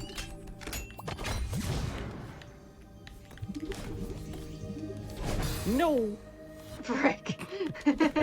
There she goes. Today I will dash down into the void. Why is there no floor here? Honestly, though. Like, why is there no floor? This isn't a B-side. What's going on? What are you doing? But yeah, with the well-timed hyper bunny hop, you can get extra momentum off of that switch platform, and it basically everything else just kind of lines up from there. Yeah. I timed it a couple days ago because I didn't do that strat as of a couple days ago, and it saves 3 seconds or more for me. So there was no excuse for me not to not to learn it. So here's 5B.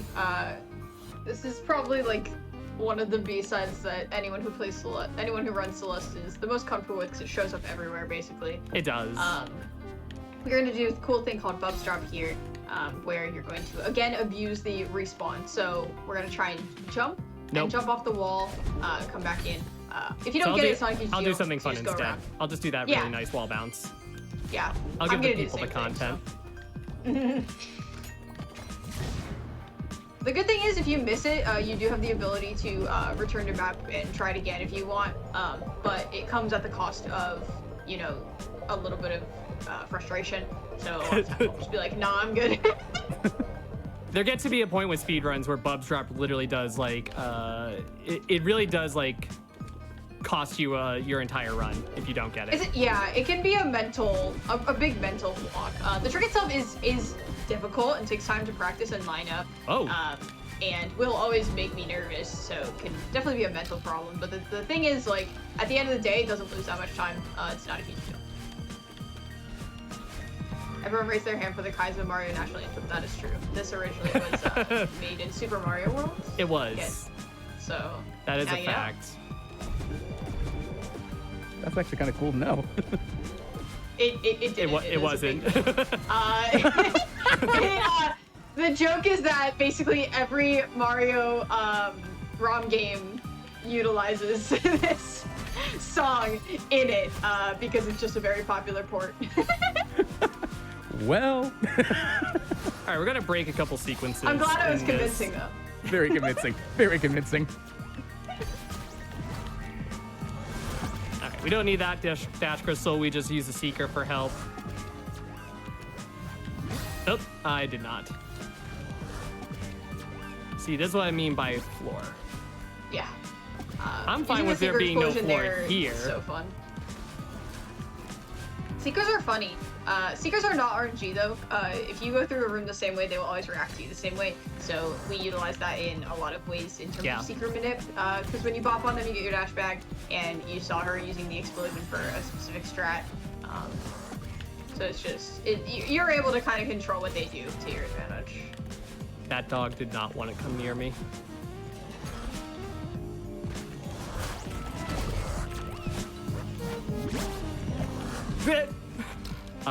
Okay. No, it's fine. Everything is fine. We are good. No, everything is fine. Please. Seeker, break off. No one panic. I'm good. I lived. It's fine. Yeah, we're good. Theo cooperated. He didn't cooperate that time. Just kidding. Theo. I spoke literally half Buddy, you're making me soon. look bad here. I trusted you. I trusted you over Oshiro, and this is the thank you give me. I threw Theo in that upper section, and he just bounced back and forth for 25 seconds. Oh my god, that was so funny. I was so bad. I mean, yes, but you have to admit, it was really funny. It was hilarious. Oh, it was hilarious. Using a little Theo regrab, I don't have to worry about that cycle. I just kind of stay in the air long enough to land back on the pink rhythm block and get through everything else. Exactly. All right, time to outrun our own reflection. Let's do this. This section is such a wonderful part of the story, and it's for a speedrun, it's a blessing that we can skip it, but it is like the crux of the emotional weight of the story. Yeah, Reflection was by far my favorite part of the game, playing through it the first time. If you have not played this game before, I promise the speedrun is not ruining it or spoiling it for you, because there's a lot of amazing cutscenes. The first time I ever saw this game, I watched a speedrun of it, and like, first of all, I didn't remember any of it. Didn't make any of it easier. And then the story itself is absolutely so beautiful. Super queer, super like powerful. Talks about mental health. So I cannot recommend this game enough for many ways. As someone who is queer and would like to talk about mental health, yeah, exactly. it very much spoke to me. Relatable content. Boop. Boop. Right. If you do a hyper off of that crush block, aka known as a Kevin block, you can get a lot of speed into this room, and you don't have to do all the stuff that I just did. But it's so volatile in how it throws you sometimes that you just kind of sometimes might have to just go to plan B or plan C. This is gameplay, by the way. This is the content you came to see. So what's happening, if you're wondering why she's not running out of stamina, it's called neutral jumping. If you jump away from a wall not holding any directions, and then you can direct back, you can do a cycle that allows you to just keep going and not lose any stamina. Right now she's inputting the heart code. You saw the 1A heart earlier. This is based off of that, just in a different pattern, and you can see she's looking at her notes, because I sure as hecky don't have this memorized. Some people do. What notes? I've never done anything like that in my life. Exactly. We all don't have arrow commands in our chat when we speedrun this. Definitely not. I would never. I literally panicked before this run. I was just like, the torches! I need to remember. Yeah. It's based off of the heart code that I did in City, but mirrored in a bunch of different ways. So if you have a really good memory, you can remember it. I surely don't. I just do not, yeah. I'm kind of in the same boat. So it's not uncommon for runners to utilize guides or have something like posted note to their computer to find it. Hello? So welcome to 6B Start. Yeah. 6B Start is one of the most brutal checkpoints in the game. It's so hard. It's really difficult. There's a lot of turmoil in terms of these bumpers. A lot of really tough rooms. The difficulty really spikes a lot here. But I really like the battle and fight in this chapter. Start is just really tough. I didn't get a bumper boost that I wanted to, but thankfully there's a decent backup to that, where if you just do a really quick, like, hyper, extended or otherwise, I can get to that bumper before it moves away. That way I don't lose all my time or have to reset the room. Because bumpers do move on a little bit of a cycle. It's very minimal, but it's a small cycle. Yeah. So it's not going to be the same cycle when I enter on death.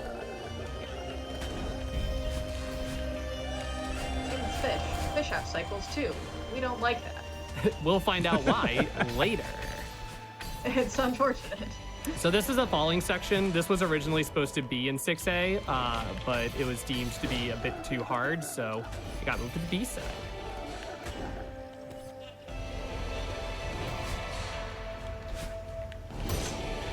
It's actually really fun to look on debug mode, and it's just like it's just a straight drop for a bunch of rooms. Makes you wonder like how deep this place actually goes.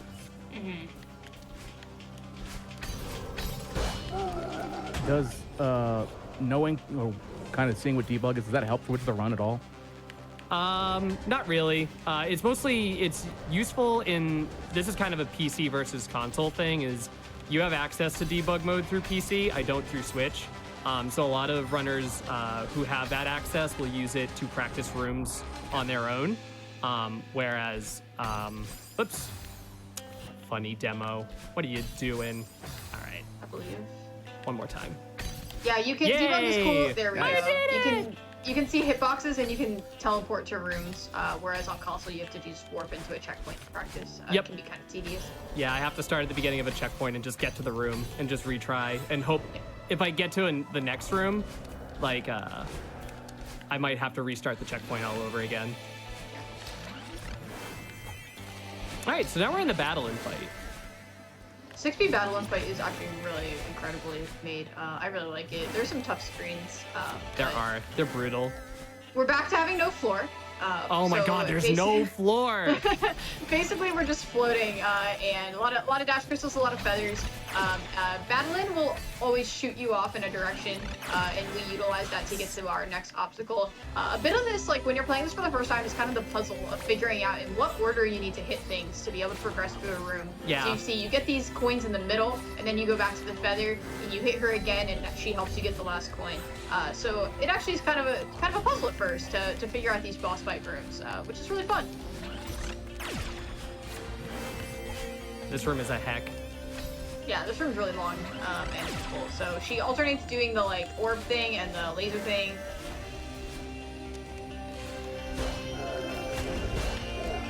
Whee! So I'm actually gonna stick around here for like a second. Yeah, it's so funny. You Just can just dash- let the dash crystal you can respawn. just dash up. Hey! Holy moly! There we go. Nice. I that's never right. get that in runs. I said, you know So what? good. I was like, I'll do this once. If I don't get it, it's like fine. Doesn't lose too much time. And then I got it. There we go. You can skip all these key coins by just doing a little dash underneath that block. Yeah, it's Much more helpful with a corner kick, but you don't always get it. As far as that trick was, I basically did like what's called like an ultra off of the block. I got a lot of momentum from the moving platform, and just happened to glide off of the platform that was underneath and give Battlein a big ol' hug if she needs it. This Everyone room could use a hug. Everyone could use a hug. Exactly. Uh-oh. We're good. This is fine. We're good. Cool. And that's 6B. Kind of goes by faster than you think. Oh, okay. No. I tried to do a demo under there. It's really cool Yeah. looking, but it's hard to get. It's scary. Just didn't get the timing right. But for all intents and purposes, that was a very good 6B. Yeah, absolutely. I've had way worse. All right, now we go to Summit. Summit's Yay! fun. Summit's fun. So the great thing about the Summit Heart, great or bad, I guess, depending on if you like Summit or not. I like Summit. Is that to get the Summit Heart, you have to collect gems from every section of this, and you collect the heart in 3K. So we're gonna get to see most of Summit A, and then we can see all of Summit B. Which is and my if you- favorite level. Yeah, it's just Summit is so beautiful. It's a recap of everything, and we're gonna get to see basically all of the A and B side, and it's just like a beautiful summary of this really cool game. It is. People ask me all the time like what my favorite level is, and I usually will say 7B because I really like the music behind it, and I also just really like it gameplay wise. Summit's just, yeah, it's beautiful. It's a love letter to its own game. Also, I collected that berry for the fans. That's important. It's important. Very, very important. Berry.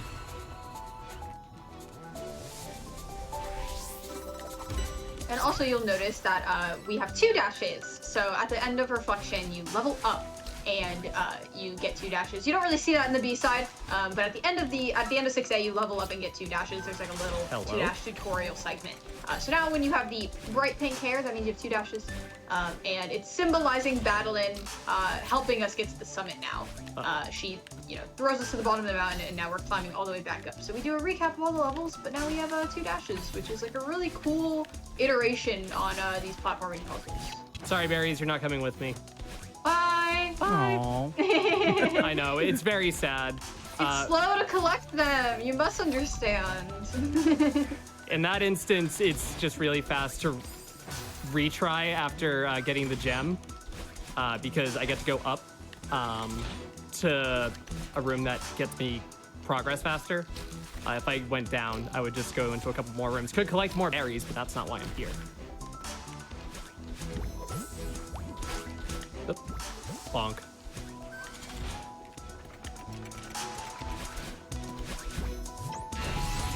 All right. I really So do enjoy. here- Oh, Oh, no, go ahead. No, you. I really enjoy like promise. the background stuff. Like I saw earlier in this one, they were like washer and dryer, these little fire hydrants and stuff. It's just so cute to see. It's really good. It's also really helpful for visual cues in these runs. Yes. The decoration is really great. It actually makes a really big difference in terms of guiding the player on what to do. I'm also really into like the custom mapping scene, and it's really underrated how much the background tiles really guide you without you even realizing it. They kind of lead you in the correct direction in terms of the lighting and the tiles, which is a really cool detail. I would like to collect that coin, please. I was gonna be very scared of. Can I collect you? Thank you. I need you. Everyone in chat who's sad about the berries, there is an all red berries category, and there we will collect all the berry friends, so you don't have to be sad. You don't have to be sad. It's fine. There's a lot of really amazing categories in this game, and that's what keeps it so fresh. I've been running this game for almost 2 years now, and it never gets old because there's always more chapters to practice, always more things to learn, and you can play the game at your own speed. You know, I don't have as many like really fancy high-level strats as Carriage, just put about double the hours in as me, but that's okay because I do what's comfortable for me. And I'm just gonna, you know, we're slowly improving at our own pace, and that's what makes this game so great. Is that just simply the experience of playing it more just makes you better at it. It's really nice. basically based on the very first thing that you saw, like when the file started, which is you can do this. And I always really like to watch people of any particular experience in Celeste because there's such an aspect of personal accomplishment. It's not just that you got Madeline to climb the mountain; it's also you climbed the mountain. Exactly. You were able to accomplish all of the obstacles that they put in their way, they being like the EXO OK team. And then it's just, I don't know. I just really like watching people improve in this game because this game really begs you to, really. That's one of the things that always keeps me driving at Celeste. I'm not a speedrunner, but in the same thing, when I get that accomplishment, it feels so good. I would like to dash left and not down left, please. Yeah, the game wants you to win, and there's a really amazing thread by Maddie Thorson talking about all of the small gameplay tweaks that favor the player. The thing called Coyote Time, where you can still jump after you've fallen off the edge of a platform, just gives you more player leniency. There's a lot of instances where the hitboxes are actually smaller than the sprites. The game wants you to succeed. It really And I does. think that's also what makes it a very good speed game. The retries are so fast. You know, be proud of your death count means you're learning and you're improving, and you know, just another reason we love this game, and we all gush about this game for 5 hours in a row. Uh-oh. I did. Oh. Yeah, I was just about to die. That was it. Okay. I just yeah. Don't worry. I No, you're I did see a question in chat since we were talking about it just a second ago. How many hours did it take for both of you, if you remember, to complete the game for the first time? I beat the base game, like the main story, 1 through 7, in 7 hours. It took me 15. 1,337 deaths. I remember. Nice. Because after I beat the game, I gushed about it on Facebook. Before Farewell came out, 100%ing the rest of it, including the berries and the B and C sides, took me about 30 hours. And then Farewell itself, which we're gonna see at the end of my run later, Farewell itself took me 12 hours. Farewell took me a very long time. I want to say like minimum 5 hours, but it could have been much more because I think I spread it out across a couple of days. And that's not even counting the weekend I like dedicated to getting the moonberry. So Yeah. So that's the thing. It does not matter how long your first play of this game took.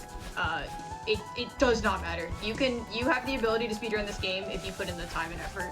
anyone can do it. There's no baseline skill level you need to have to play and speedrun this game. And there's also like plenty of assist mode categories as well, if that would make you more comfortable. And the assist mode of this game is also really beautiful and can be tuned to whatever needs you have in terms of gaming. Earlier I got the gem in this section and I returned a map to come back. It's one of those situations where after you collect that gem, you take an auto scroller all the way to like another section of the room or another section of this particular level. It's just slow. Auto scrollers are slow. So even in speedruns, we just return a map and just start back at the beginning because it's not like it's that far away. Yeah. And the gem is off the beaten path anyway, so it's not really any love loss. Exactly. Speaking of going left. Yeah, this one's funny. There's like a secret little bubble that you can take. And that'll get us to the gem. This The last one that we have to get. I see a question in chat. What does assist mode help with? Assist mode is beautiful in that there are a variety of options. You can do infinite stamina, which I use for custom maps a lot because I don't like stamina puzzles. You can give yourself more dashes. You can slow down the game speed. You can give yourself dash assist. There's a lot of different ways. You can give yourself straight up invincibility if you feel, and they're toggleable at any time in the menu. So it's just really good. yeah, I love you can use it on a accessibility case by case in games. basis. Yep, I've always told people too that tell me that they're stuck in a certain spot or they're having trouble with this, and there is nothing wrong with using assist mode.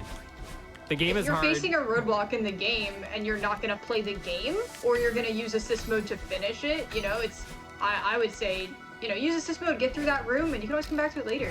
Yeah. The game is hard on purpose. Yeah.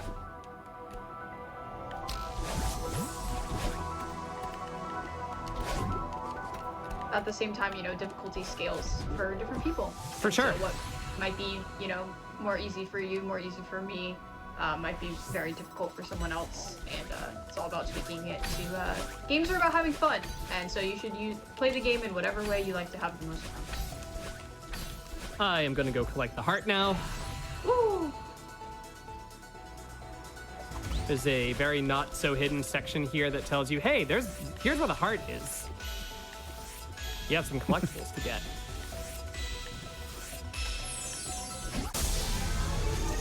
Yay! Yay. Woo. I also grabbed the cassette in 1,500 meters along the way. It is very common for me to forget that. Very common. All right, 7B is great. It was the music by this was made by a really nice artist called Karain. That's a really good remix. I wonder what else they like to write. Oh, poo. So here we are in 7B. 7B is significantly shorter than 7A. But because the segments are just a little bit shorter, but you're going to see again the recap of everything. Just tighter sections, still having 2 dashes and all that good stuff. There's only 20 flags instead of 30 flags, for example, in the final area, stuff like that.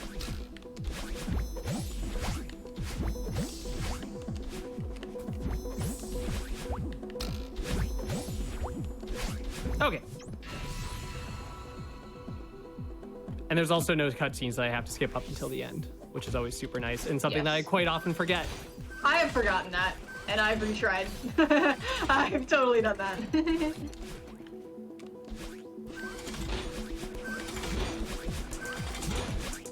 I'm just 7B's just really fun.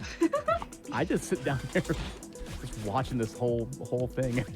It's such a fun speed game to watch. It is. Okay. I watched speedruns of this game for almost a year before I started doing it myself. And you can just learn so much from watching other people do it and just being like, oh, that's how, you do this. Is my spike Springo, jump? please. Springo. Hello? There we go. Thanks, Buckaroo. Seriously. taking the night This off. is not I get it. 100%. If you're just joining us, this is all hearts, which means we get the heart and the cassette in the A sides. We beat the B side for the B side heart, and then we'll be doing all the C sides at the end. The difference between this and all chapters at 100% is we don't go into farewell and we don't get berries. Yep, no berries. Don't have to finish the chapters. Just collect the hearts as fast as you can. Yeah. All hearts is really fun, especially because all chapters can be really long, having to finish the A-sides and finishing Farewell. And if you're just not that cozy with Farewell yet, but want to play the majority of the game, I recommend this category. That sequence break is like really cool. Yeah, I love that. Haven't really talked about it, but you can do hypers out of dream blocks, just like I said that we could do double jumps out of them. Oh, okay, hi. There's a certain amount of time after you leave a dream block where the game thinks that you're on ground. So in that time frame, if you input a hyper, you can hyper out of the dream block. It's really sick. It's really cool. Very easy with the demo button. My issue is that if I don't time it right, I just do a down right dash because I don't have a demo button. So kind of risky, but they're really fun. And over time, you just get more comfortable with them.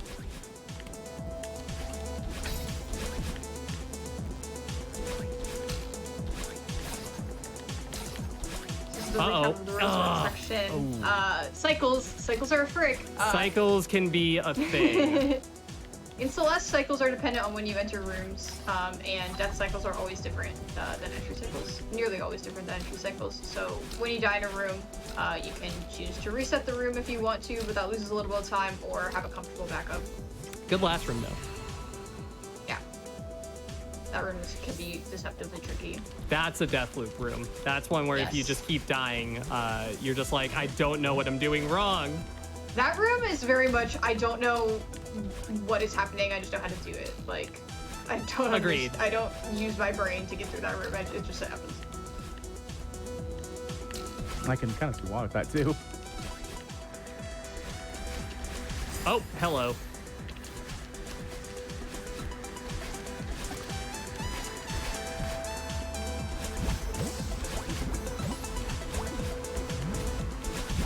See if I can get this wall bounce. I can. 7B just has really smooth movement. It does. There's not a lot of like skips or anything of that nature. It's just really all about like smooth movement. Like this. Yeah, getting the momentum off of these blocks is so much fun. That's the thing about, like, there's no speed cap in this game, so it's just all about carrying your speed, and you carry speed through screen transitions, you build up speed with, hypers and ultras and all that kind of stuff, and it makes for some absolutely amazing strats. Would you say it carries your speed?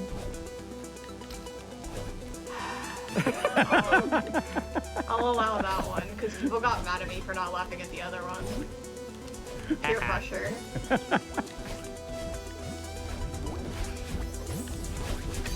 She loves me. Yes, I do. Is this where we get to the sappy part of the run? We haven't done it yet. I mean, our over-under was on prologue, and we totally smashed that one. We stayed pretty serious for a long time. Now we can just gush about each other. Cool. We do this a lot in each of these streams. But basically, like, long story short, Carrie inspires me a lot, and she's one of my best friends, and it's always fun to do stuff like this together. Especially, like, we did our Frame Fatale set together, and we've been able to do a lot more things since then. And it's been wonderful, and a lot of people cross over in both of our communities, and it's really beautiful. It's just really wonderful. She has such a great community, and is just a really nice person to talk to. Yeah. Many a late night just DMing together about life, and it's really cool that this game brought us together in that way. That's super sweet. I have to get through flag 13. Oh, that was so close. Frick. I knew that was too low, but there wasn't really much I could do about it except to hope. Flag 13 caused me so many issues in my casual playthrough. It, like, technically kind of sort of is asking you to use coyote frames, but it doesn't really tell you. It wants you to, but it's not saying what. But yeah, Frozen inspires me. as a woman and as a streamer and as, you know, a personality.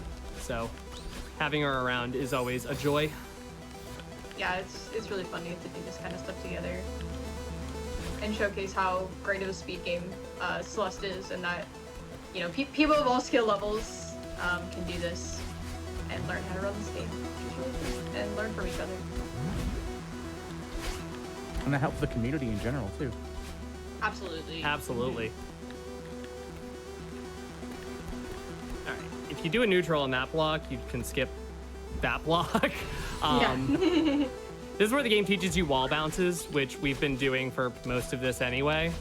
But this is where the game teaches you it officially. Yeah, this is where the game actually tells you how it works, and it's required for the first time in this level. And then you'll see it from this point on. The trajectory of this game is basically like they want you to go all the A sides, all the B sides, and then in the C sides they're like, okay, we'll use all the tech we've taught you so far. Heck. Black 3 demo, I believe. There we go. That demo's fun. That demo is fun. Runners will tell you that's easier than the intended strat. I don't quite believe it, but it is better. I don't think it's easier, but I do think it's just like a more fun strat. And it's a very lenient window to do such. Oops. Just, you know, bonk my head a little bit. Now we're chilling at flag 1, Hi. and we're not done. Playing hide and seek. This game has always just been about hide and seek. All right, can I get...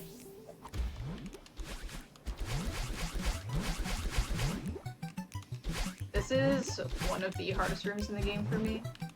It is so scary.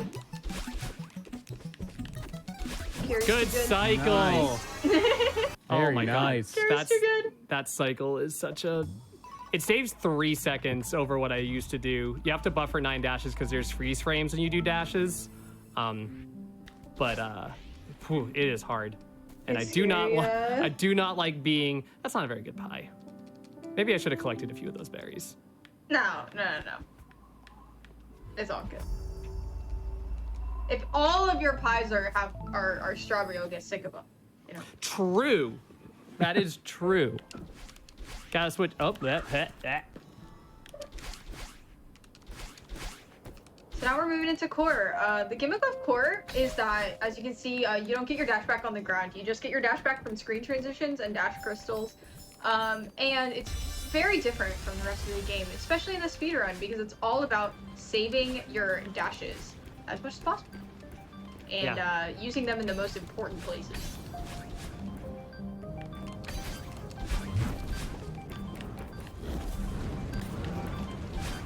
And there's also switching it between fire and ice, which adds an extra layer of movement. Oh, that was not correct. I waited a bit too long. There we go.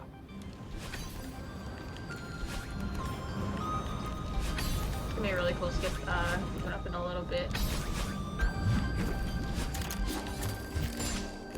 Core's really infamous for having two pretty big skips, one in 90% and one in all repairs. Uh-oh. Nope. Oh! Oh.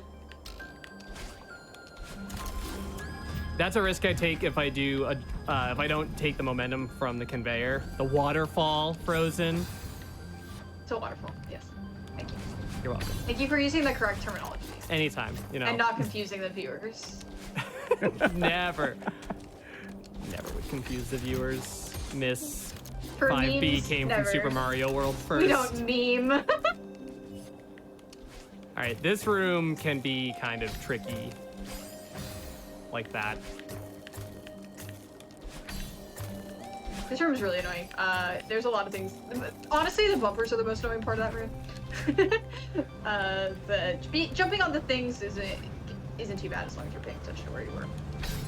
Core has a lot of tricky cycles, especially, you know, with the limited dashes you have. It can make some of these rooms pretty tricky, but also this level's really fun to get consistent at. It is. My best is almost sub 4. It's just really fun to go really fast. It is. I got a PB in Core yesterday. You did. I was so proud. Nice, It's congrats. exciting. Yeah. A couple of wall bounces into screen transitions and you get a little bit higher. You can get a little extra of, you can get through a room faster.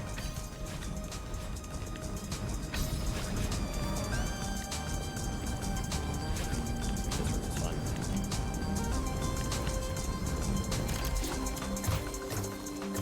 As long as I don't die. You save that last dash to just go up there and skip the dash crystal. We don't need to worry about like any of those blocks. And so if you're wondering, like how did she not actually activate that block? If you buffer your jump, you won't activate the block. So you can utilize that in some different ways. This game has a lot of tricks based on buffering things, which is just doing it early. We'll hug the baddie.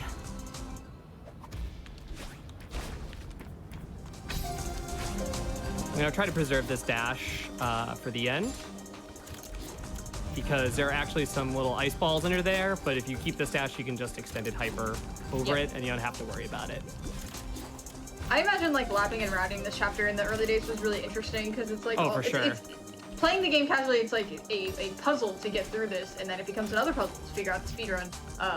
Where do we want to use our dashes? How do we make this as fast as possible?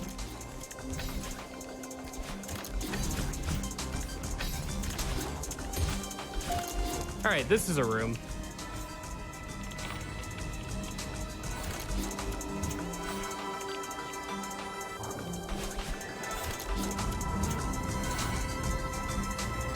Very nice. That is indeed a room. That is a room. Feathers. We love feathers. Yes. All right, we collect the cassette. It is skippable, but it's hard. It's not worth it. It's not worth it. And this room has a low gravity and screen wrap. You'll see it here, and you'll see it in the last room of 8B. A really cool concept that is just for those two rooms, which is kind of fun. All right, cool. Now we play 8B. Yay! Yay! 8B is really hard. 8B has a very, in my opinion, 8B has a very infamous heart room, and it's quite hard. It's also the very first room. Once I enter the mountain, you'll see why it scares people. Hello. Oops. Oh. So yeah, we maintain the you don't get your dash back unless you're doing dash crystals and stuff, and basically the difficulty just cranks up to an absurd amount. 8B is really difficult. It gets slightly better once you actually learn strats for it, but to me, it's never stopped being scary. There's a lot of rooms that are very easy to get in pretty big death loops on based on the cycles. And so having to learn the entry cycles and death cycles makes this pretty complex. Just a little hip hop on their little heads.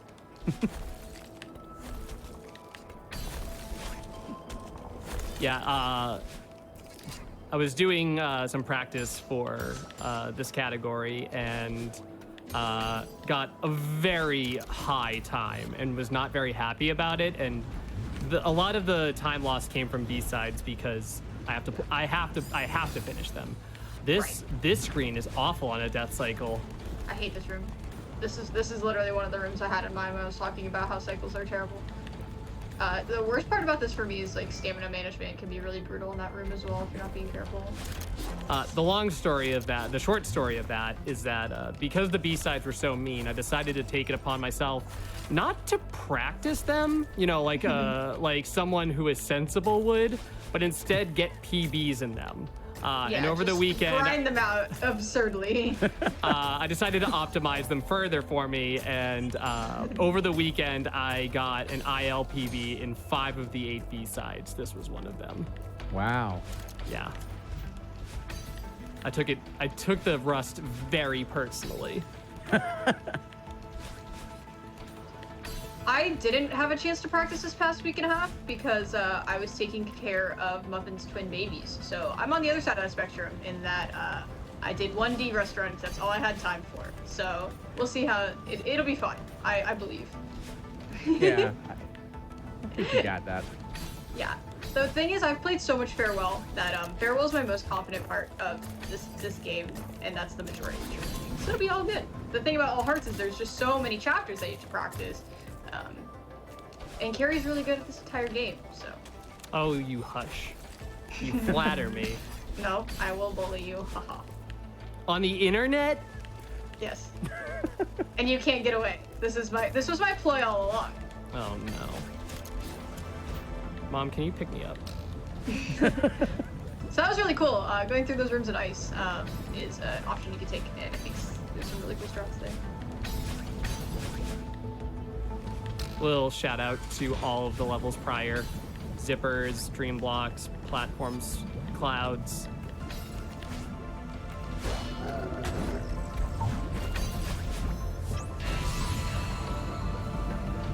I love that room. That room's really fun. It's a good room. Oh, I didn't buffer that.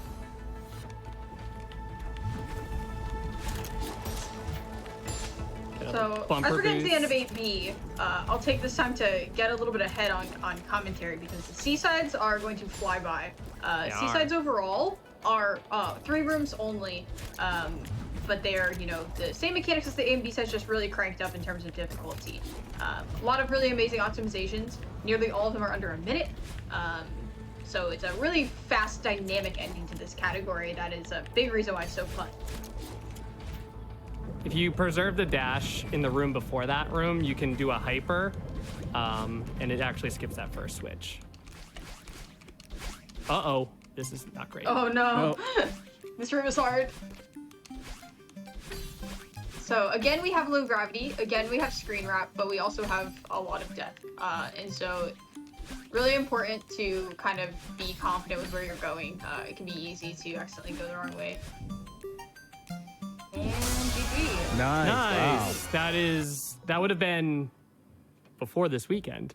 That would have been 4 seconds off Yeah, of my really fastest 8B. Now it's 19, but still, that was actually reasonably good. So yeah, now we have the Seasides. They're unlocked, all of them at once. I can do them in any order I choose, because it just matters what hearts you get, but I just still like to go through 1 through 8. It's easy for my brain to remember. Yeah, I wouldn't be able to remember so well. 1C is deceptively very hard in the speedrun. You're like, it's the city Seaside, it can't be too bad. But there are some pretty tight strats in this.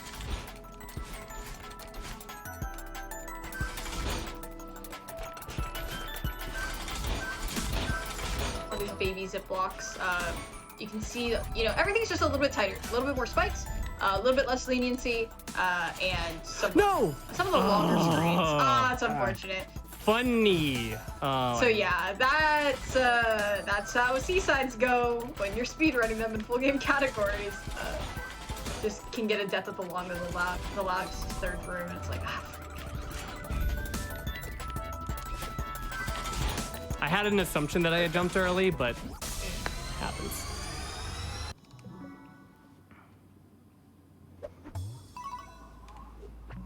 All those spikes just scare me. yes, understandable. They can only hurt you in one direction. There's nothing to fear. Yeah. This is true. This is true. Small optimization there. You can just do some diagonals at the right time. You don't have to go all the way around. Ooh, did not so get. Fun. 2C is so fun. 2C's fun. There we go. You can technically do this screen coinless, but it's so hard. Yeah, it's very difficult. It's not really worth it in a full game run unless you're super confident with it.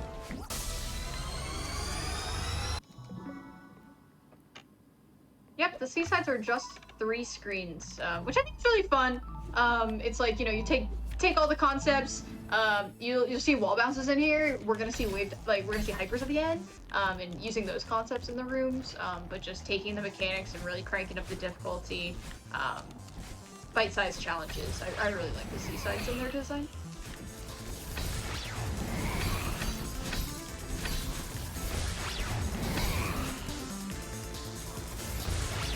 Here you are pretty much you're required to bonk on Oshiro to get your dash back. Whoa. Oshiro. Oshiro does not get over here, my friend. Does not want to help. Most often you can bonk him to get your dash back, and then go down, get the dash crystal, use 2 dashes to get to that heart. But if you just bonk him and just jump away, you can get that heart, which I do in most of my runs. And that last hit, I forgot you had an extra dash, so I was like, oh no, the heart. Yeah.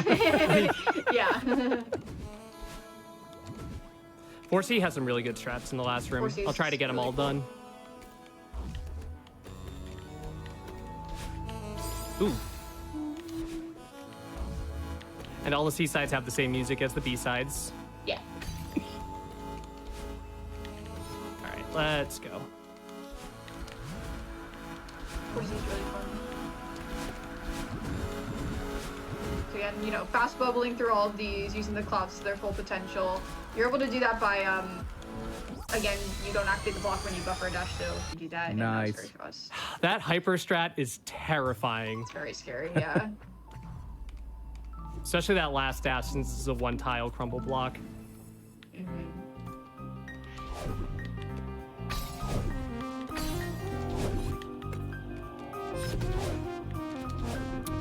I don't That get. first room of 5C is pretty infamous for being very difficult because it requires a lot of wall bounces if you're not super comfortable with them. And this entire level requires a lot of wall bounces.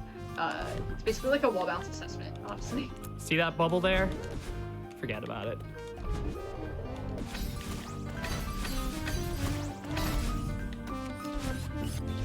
There we go. Nice, GG. And we got 3 more.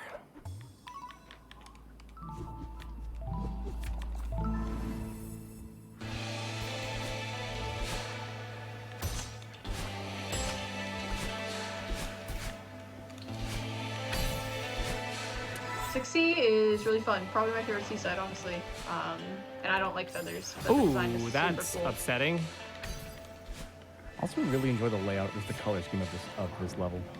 I loved it. I agree on the that. The contrast is absolutely beautiful. Makes it really easy to tell like what's going on. Will you behave? All right, Kevin. All right, cool Kevin strat. You can have Kevin just go downward like this, and then bam, you don't have to do. Oh, left I and did right, not left get a and jump. right. I did not get a jump off on him. The setup was good. The setup was Try good. it- Try it again.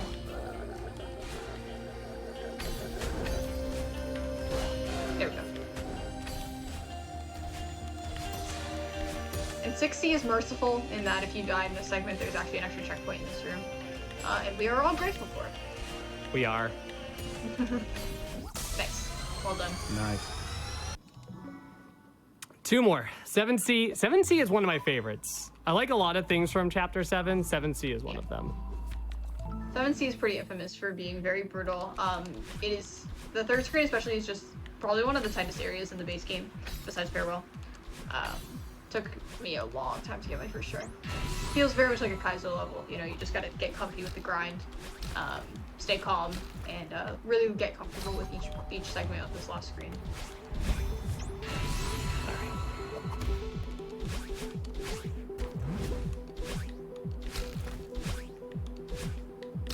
I do kind of like the comparison to Kaizo. Yeah, as a Kaizo player, it feels the same. It's like when I played Celeste for the first time, especially a lot of these really hard rooms and Farewell rooms, it's like, okay, I just gotta get comfy with the grind and learn how to do it, and not get frustrated. That's kind of just a good lesson in general, because like a lot of times, like when I first started playing this, I would get frustrated, and it's like I take a second, breathe, and you get it immediately. Exactly. That's what saving and quitting is for. You can put it down if you're getting too frustrated. Same thing with speedrunning. You know, sometimes you just need to sit back and take a break. We've both had to do that, kind of step back from it for a little bit, and you come back with a clearer head and in a better headspace. So now we're getting to the last level. Let's do 8C. Let's do 8C.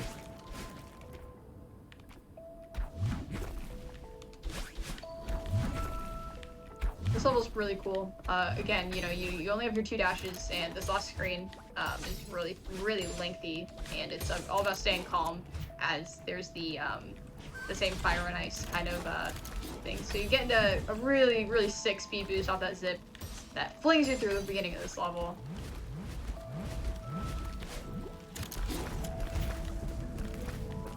There's a little bit of waiting to be done here, because, you know, based on the switches, you gotta wait for the ice to retract a little bit, or the fire to retract a little bit. So stamina management is also really huge here.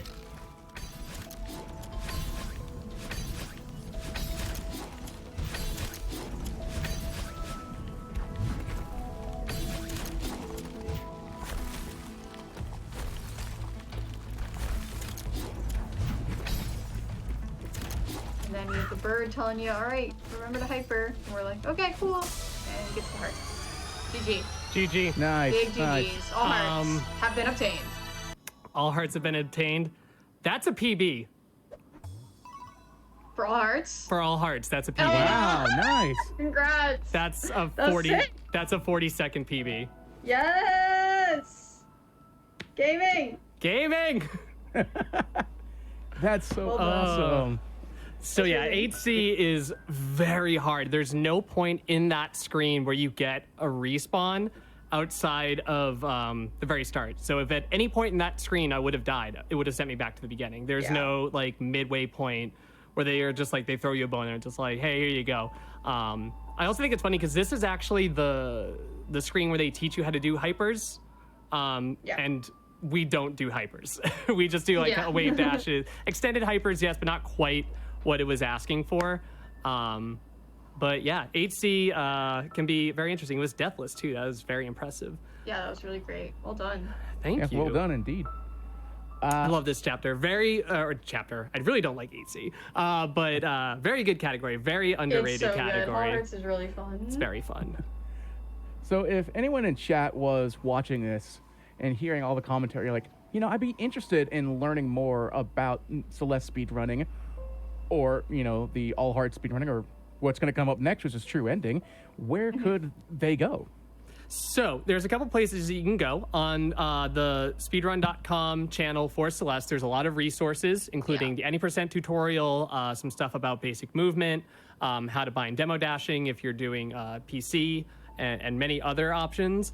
There's also the Mount Celeste Climbing Association Discord, which you can join. There's stuff there for everything that you are interested in, whether it's speedrunning, modding, tassing, or if you just really like Celeste.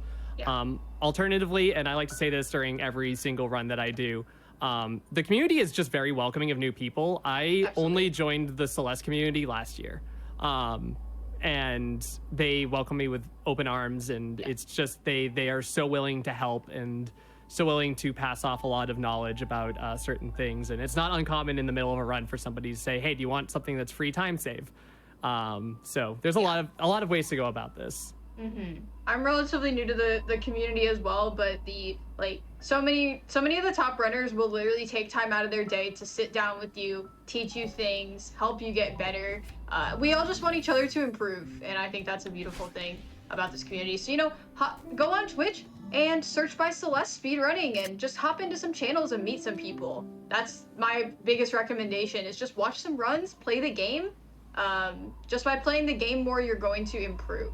Agreed. My first ever run of this game was about just over 2 hours for any percent.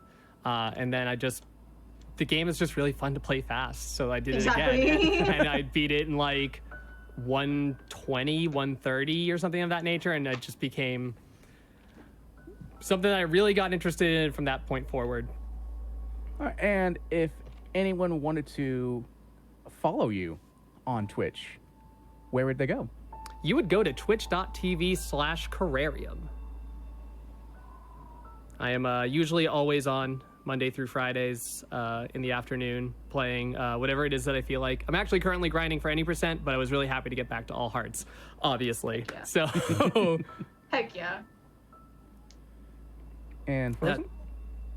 Yeah, I hope everyone enjoyed the commentary. I always love getting to chat with Carrie and seeing all the amazing things she does during her runs. You can also find me on Twitch at FrozenFlygon. And you can also see me on Twitch in like 5 minutes. I'm going to be playing True Ending here. So, God, that sounds like something I would want to see. yo, cool. Yeah, that's So, I'm going to do that. yeah, I'm excited for that, because we're not done with Celeste. But, you know, real fast, just so you all are aware, your subs, gift subs, Amazon Prime subs, and bits cheered on the GDQ Twitch channel help support our weekly hotfix content. Thank you so much for supporting our shows. Information on all of our hotfix shows going to be available at gamesdonequick.com/hotfix. From there, you can find out more information about submitting your own runs to any of our weekly shows, while we get things set up for the next Celeste run, which is going to be True Ending, we're going to take a small break, get some time to hydrate, stretch, things along those lines, and we'll be back here in just a moment. Welcome back to the Bargain Bin, a show about speedrunning games all under $20. I'm your host, Midnight Vesper, and what do you know? We still have some more Celeste. This time, we have Frozen Flygon returning. Last time was commentator. Now we have the actual runner here running True Ending. So, Frozen, whenever you're ready. All right, awesome. Thank you so much. Yeah, if you liked hearing my voice for about an hour, you're going to hear it for about another hour, so that's exciting. But you're also going to hear the wonderful voice of my co-commentator, Chocolate Orange. What's up, Anka? Hello there. I'm doing okay. How are you, Flygon? I'm doing pretty great. I've learned a lot about Farewell from Akko. Farewell's the big difference in this category that we'll start talking about when the run gets started. But you know, let's get to it. We'll start with True Ending in 3, 2, 1, and go. Yeah. So for those, obviously people are seeing me here for the first time. I'm a Chocolate Orange. Most people in the community call me Akko though, because it's short, I guess. If you Snappy. if you know anything about me, when it comes to Celeste, there's one chapter that I like more than any other in this game, and that is Farewell. And so I'm definitely excited for True Ending here. Yeah, my main Celeste thing is also Farewell, and True Ending's just like Farewell plus any percent with a little bit of spice, because we got to pick up some hearts along the way. But Farewell is absolutely beautiful. We'll gush about it when we get there. Yeah. But you want to talk a little bit about the route we're going to be taking and why?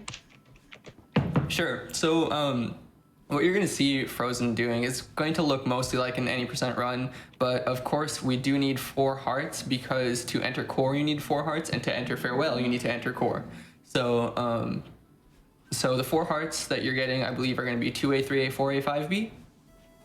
Correct. Okay, so what that means is that we're going to get the blue hearts in the 2nd, 3rd, and 4th A sides, and then for our 4th heart, we can just use the red heart that we get for completing 5B. So we only have to go out of our way for 3 hearts compared to an any percent run. And I play any percent so infrequently that one time after getting 4 hearts, I was only 10 seconds above my any percent PB, which is kind of funny. No, that's come here. amazing. Yeah, I've technically done an any percent run, but that was just a run back after my Farewell PB because the people demanded it. That's funny. But if you've played Farewell, you might know that there's another heart gate in that chapter as well. But we don't have to get all the hearts for that, because the door conveniently falls in from the top, and you'll see that we can skip it with a bit of movement. Yeah, so the devs put in an intentional hard throw skip for something like this. So True Ending was made up after Farewell was released, and it's basically just, you know, complete Farewell from a fresh spot. So you can get about that any way you want to. And Farewell is such a fun speedrun. As I was discussing in the last run, Farewell originally took me 12 hours to beat. How long did it take you, Akko, to beat your first time? I actually do not remember. I want to say it was around 10 to 12 hours. I can't say for certain. I do know that the last room took me 1.5 hours, I believe. Okay, the last room took me 3. 3 hours? Dang. Yeah. My hands were also like broken at that point though, so I'm gonna blame a lot of it on hand strain. Yeah, fair. I stopped once I reached the last room and came back the next day and just dedicated myself. Said I'm sitting down and I'm not getting up until I make it past the screen. I was very glad that I had classes that interrupted my playtime, because otherwise I would have just probably gone like the 12 hours straight through.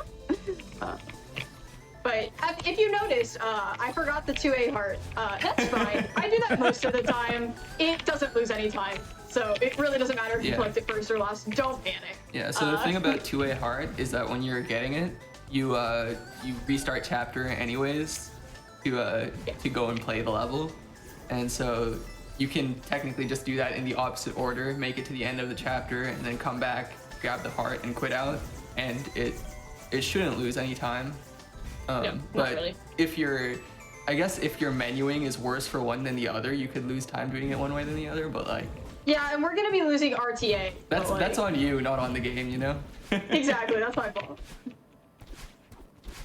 But all we care about in Celeste is HT typically, so that's why I haven't, ingrained him to my brain to get to the 2A heart first, even though I run this category more than literally anything else.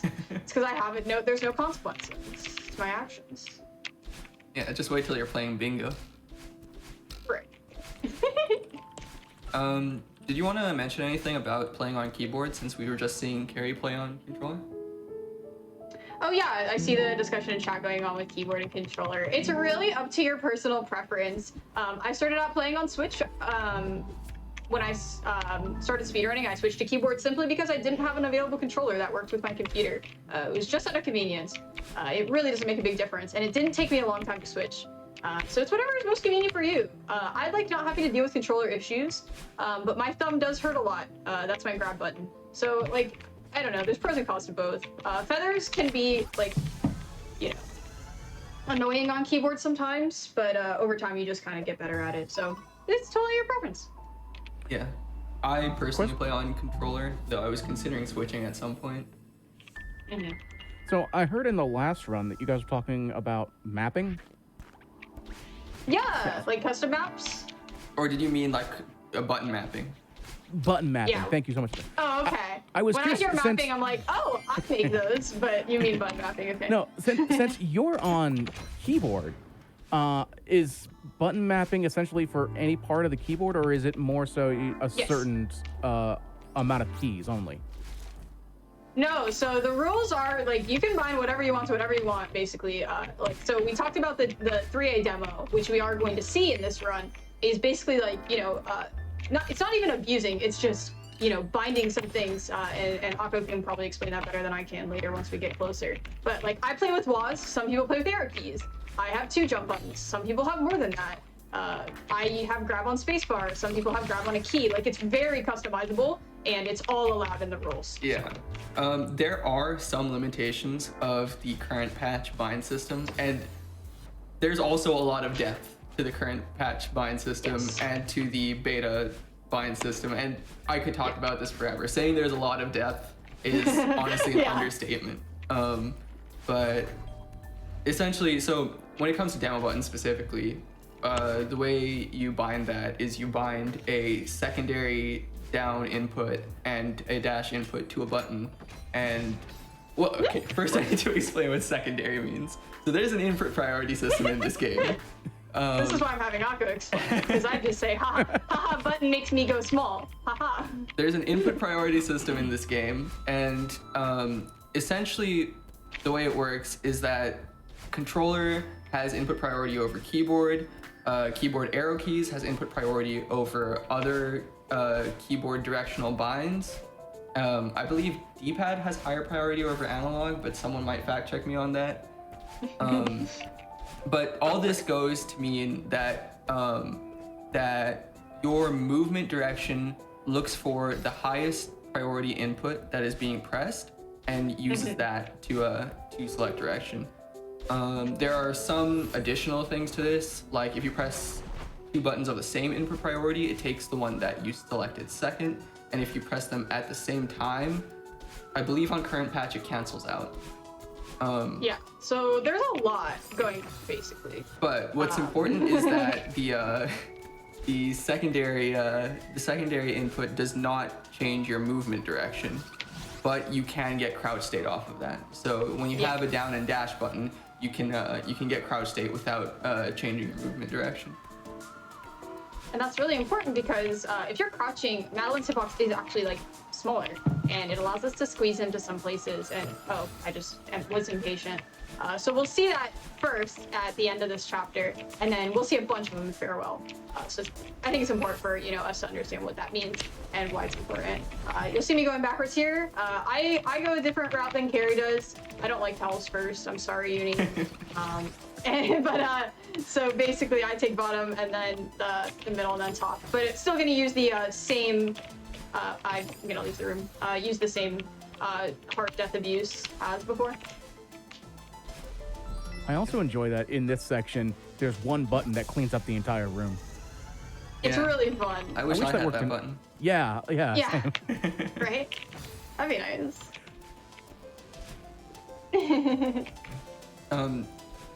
So regarding all the input priority stuff that we were talking about, there's a beta patch that has been in the works for a little while now. Shout out to the devs, especially Maddie and Noel, for interacting with us and just with the community in general to get our input on how we would like that to look. But there's a lot of changes coming to the input system and the binding system, because there are still limitations to how the system is currently, and a lot of those limitations are being removed in this beta, which is really cool to see. Yeah, ever since this game's inception, the developers have been extremely kind to the speedrunning scene and really involved with it, and we're really grateful to them for that. I shall simply hit that dust bunny. Okay. That's a weird death. Here comes demo, so I'm gonna get this checkpoint, just in case. I don't want to have to do that room again. Okay, a little too high.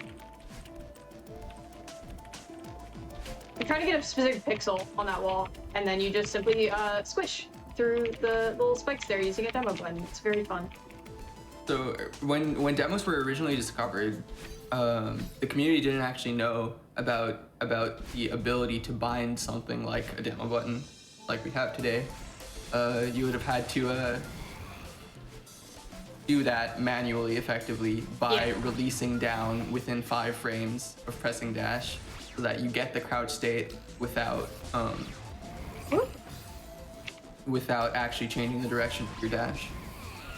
Yeah, and it totally is possible to do manual demos like Harry does them and stuff like that, but it's just a really big quality of life thing that makes a lot of tricks a lot easier, and so that quality of life is going to be put onto consoles eventually with the new patch, which is really cool. And because I think like everyone's really passionate about making this as fair for anyone who has it on every platform as possible, making it fair between controller and keyboard and all that kind of stuff.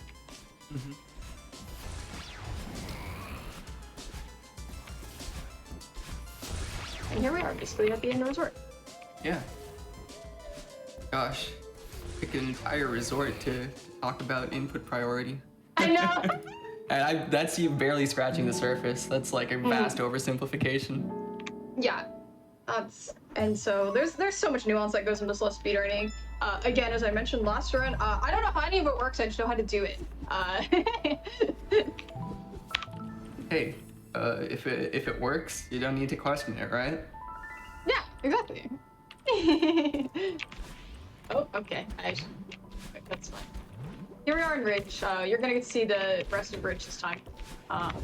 This chapter is really fun. I've been learning all new strats for it. Actually, the process of learning things in Celeste is really interesting because you go through a phase of being a lot worse, even though you're playing better strats, and it becomes a balance of mitigating deaths and going for more aggressive things. And me and Aqua have a very different play style. If you watch me play Farewell and then watch Aqua play Farewell, we have very similar times, but it's a very different experience. I go much safer and I die less. Yeah, meanwhile, I'm here doing stupid strats and dying a lot. Yeah, and it's over time, you gotta go for the more aggressive things, and that's something I've learned from them and learned from a lot of other people. It's like, I have the ability to go for tougher stuff, I just gotta take the time to do it and believe in myself. Right. So this is the last... Let me not forget the heart. Whoop whoop whoop. This is the last deviation from your typical any percent route that you're gonna see until we reach core. Yeah. Grabbing this heart and taking the Mario 3 block this time. Oh yeah, I've never done fast heart in my life. Yeah. Me neither. I've never done fast heart, and I don't plan to for a hot minute. In my D restaurant, I forgot to get the heart, so we're already doing better. Oh, come on. I'm trying to wall bounce up to the closer wall. No! Maddie. But you have to, like, go really late. There we go. Nice. That's an example of, like, I'm trying to go for strats that if I get more comfortable with them over time, they will save me time, even if they don't right now. No! Alright, I'm gonna try one more time. This strat's really cool if you get it. I think I went a little too early. There we go. Oh, we don't need that block.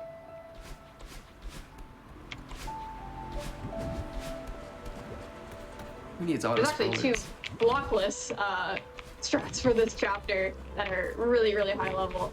Just the depths of strats in this game is really amazing.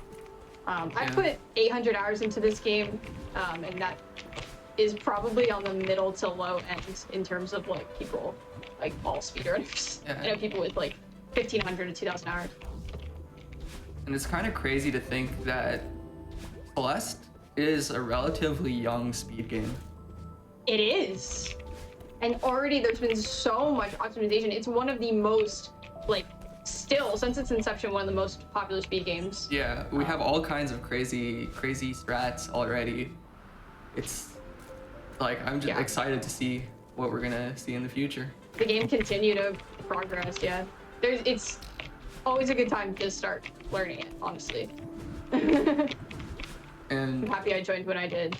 especially with the changes coming in the next patch, that's gonna open up open up the playing field for a lot more people to be able to test and lab new strats. Exactly. Using that snowball there to our advantage, you can come into the room and position yourself correctly, and use the snowball to help you get out of the room. That's a really fun strat.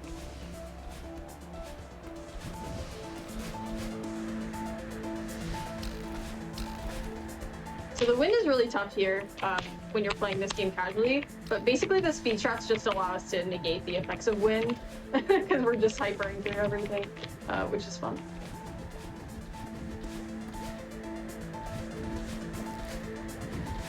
Yeah, thank you to everyone who's here and asking questions. I always love talking about Celeste. Yeah. Playing Celeste for people, so this is really wonderful. Thanks everyone in chat. And Midnight for having us on, of course. Well, thank you. Thank you so much for showcasing Celeste, you know? Yeah, I love it. Celeste really is a video game. Mm-hmm. It is. It is. And there are so many ways to play it. Me and Akko also really like doing bingo commentary. Celeste Bingo is a really big part of the community as well. So, and also custom mapping. Like, if you're not a speedrunner, there's still a lot of ways to be really involved in the community in different ways. Oh, okay. Oh, I will not get on the block apparently. So now we're basically back at any percent lands. We're just gonna get the cassette, go to 5B, play Reflection, play Summit. So this is what a big thing I like about True Ending is that I'm basically practicing for any percent without having to grind any percent runs. Because for whatever reason, when I do any percent runs, it's just somehow more stressful. And I think it's just because, there's over 2,000 runs on the any percent board at this point. It's just very well known what a good any percent time is. In True Ending, I don't really know what a good time is for a lot of the chapters, so I kind of just play and then find my time out at the end, and I'm like, oh, okay, cool, that was a good run. Yeah. Plus, you get to play the fun level at the end. Yes, you get to play the best part of Celeste at the end of True Ending, which is really fun. It also makes all chapters fun, but all chapters is also exhausting, so I prefer True Ending. Oh! Okay. Fine. Don't worry about it. I didn't see We're fine. anything. Did you see something? Okay. Yeah, I didn't see No. anything. No. Yeah. For all the bingo Fine. fans in chat. Yeah, I'm gonna get that one. So we were talking about bingo. Alright, let's go to 5B.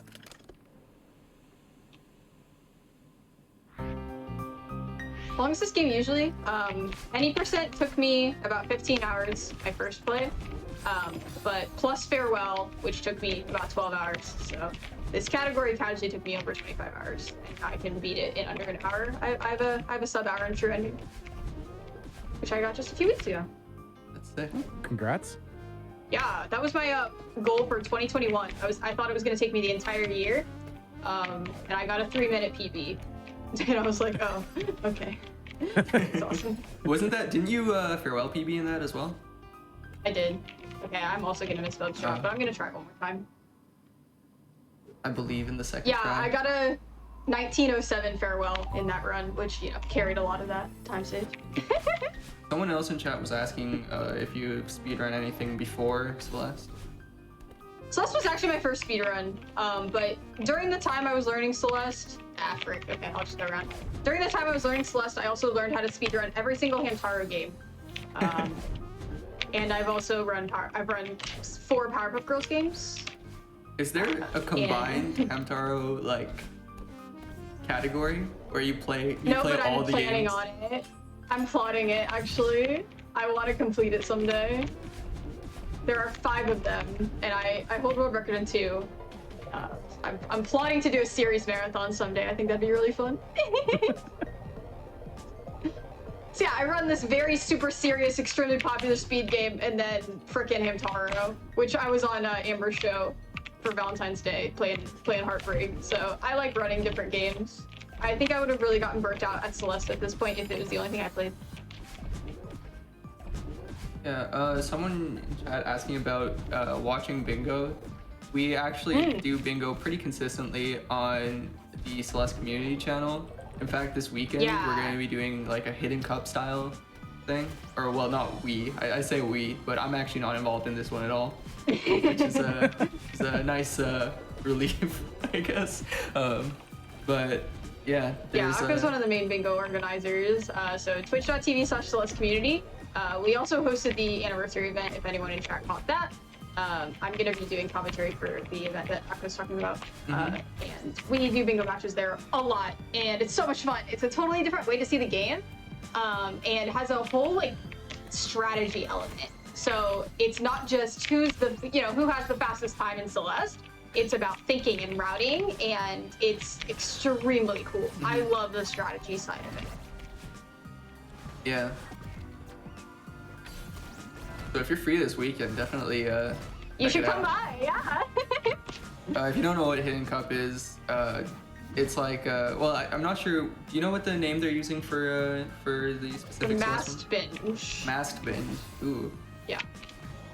Okay. Well, the idea is that we don't know who each of the players are, and you can guess based on how they're playing or like what objectives they choose to go for. Who each player is, but they're given like pseudonyms. Yeah, so it's gonna be a mystery even to the commentators who is playing each other. Because a lot of times in bingo, like I play a lot of bingo against one of my best friends, Uni. Theo really just said bye.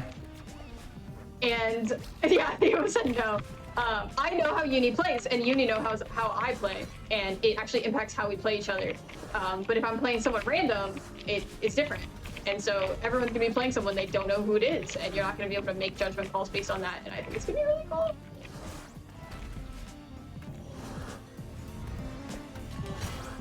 Yeah, hi, I'm the one running. I am Rose Flag on this. Hello. I'm the one with the cute bow. That's me. I sorted 4 more. I counted the other day. I have 30. 30. Yeah, 30 hair bows.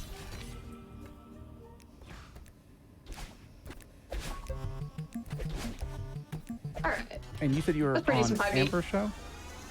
I was on Amber. I played Ham Heartbreak on Amber's Never Before Seen for Valentine's Day, which was really fun. And that was going to say, she does have a show, Never Before Seen, games that have never really been featured on the GDQ main events. And that's every other Wednesday. Yeah, and I think that's always really fun because I love seeing obscure games and games that have, everyone loves the classic speed games of like Zelda and Mario and stuff, but And I love Celeste. the random heckin' stuff. Yeah, and Celeste. I like the random heckin' games. That's where I get a lot of my speed runs. I'll find Yeah. I'll find games or like Bargain Bin that are like, under $20, or I'll just go there like, oh, this is like $3. I'm going to pick this up and Right? learn the speedrun that way. I recently just learned an idle game because I really, really love idle games, and it's called Candy Box 2, and I just learned the speedrun to that, which is something I've never done anything like that before. Candy Box 2 is such a good game. It's such a good game, and the speedrun is also really cool. So like, I love learning new speed games all the time. I really like the variety. But then I always have Celeste to fall back on. Celeste is like my long con game, you know? Like, I've been running it for like a year and a half, and I just slowly get better at it. I played a bunch of Perspective last month, which is a free student-made game, which it's that like runs really sick too. incredible for the scope of it. You know, it's a really good game, Absolutely. and it's also a really sick run. It's just got a bunch of cool strats packed into a 10-minute package. That's really fun, yeah. And also the Celeste modding scene is growing larger and larger all the time. If you're interested in that, the modding tools to Everest to play them and Ahorn to make them are really user-friendly. I've made 2 maps at this point. I just released one called Cookie Mountain 2 that's inspired by Mario. And if you're like, oh, I really like Celeste, but I don't want to speedrun it, there's so much fan-made content that the devs are really supportive of as well. Yeah. I think Maddie actually played Cookie Mountain, right? Yeah, Maddie played it on stream, which was like a really amazing experience watching like the dev of your favorite game of all time play something you made. It was really cool. I was a really positive honored. feedback loop. Yeah. Oh, okay. It was such a joy. And Carrie was one of my playtesters. She offered a lot of really awesome feedback for it. If that's something you're interested in, there are plenty of tools to get started with making maps as well. Celeste just has so much stuff to do, you know? I love it. Yeah. I mean, the whole reason I ended up in the speedrunning community was because I finished the game, and I'm like, well, what do I do now? I want to keep playing the game. Yeah, exactly. Wait, I want to play more. I just want to keep playing it. And then I didn't know speedrunning really existed before I watched a speedrun of Celeste. This game is what brought me into the speedrunning community at large. And it was like, wait, I can just play games that I love over and over again and get better at them. And that's why I went back and played a bunch of games from my childhood and speedrun them. And I just got to experience them all again, but in a fun new way. Yeah, in a completely different light. It's so great. Yeah. And everyone's really, really awesome and loves sharing strats with each other. It's a very positive environment. Like we'll watch each other's runs and be like, oh, do you know, like there's this you can do, it's a lot easier, and you're like, oh, thank you, and we alternate and share back and forth, and everyone gets better. I was really not on the wall. Madeline, hello. I hate this section. Water is bad. I don't mind water in and of itself, but that section is just like obnoxious to do fast.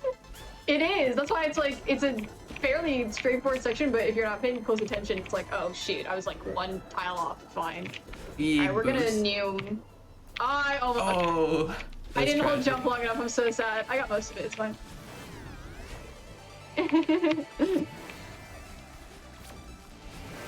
Well, I'm not playing with keyboard and mouse. I'm just playing with keyboard. Mouse I don't think a controls. mouse would really help in this game, but I think someone did make a mouse controls mod, right? I think so, but I never saw it in action. This is the boss fight. This is my favorite part of the game, casually.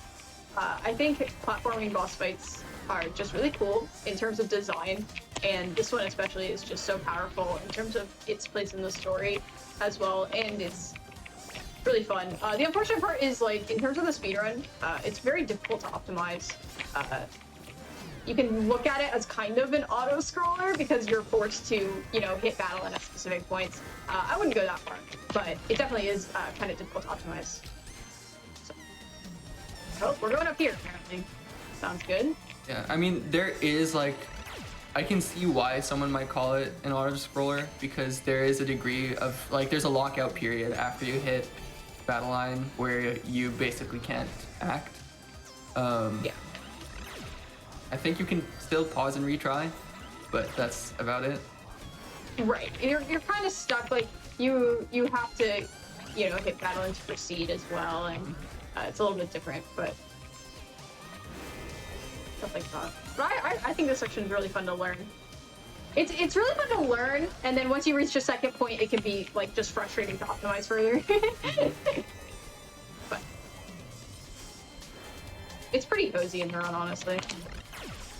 I think I definitely like this battle line fight more than the 6B one, at least in terms of a run context. Yeah, there's more opportunities for variance in the strats you can do, which I like. It's a lot less punishing. There's definitely a lot of cool strats in the 6B battle line fight, though. Yes, I agree, which we saw. We saw carried Blaze Spear 6B, which was really awesome, really impressive. Reprieve especially. Yeah.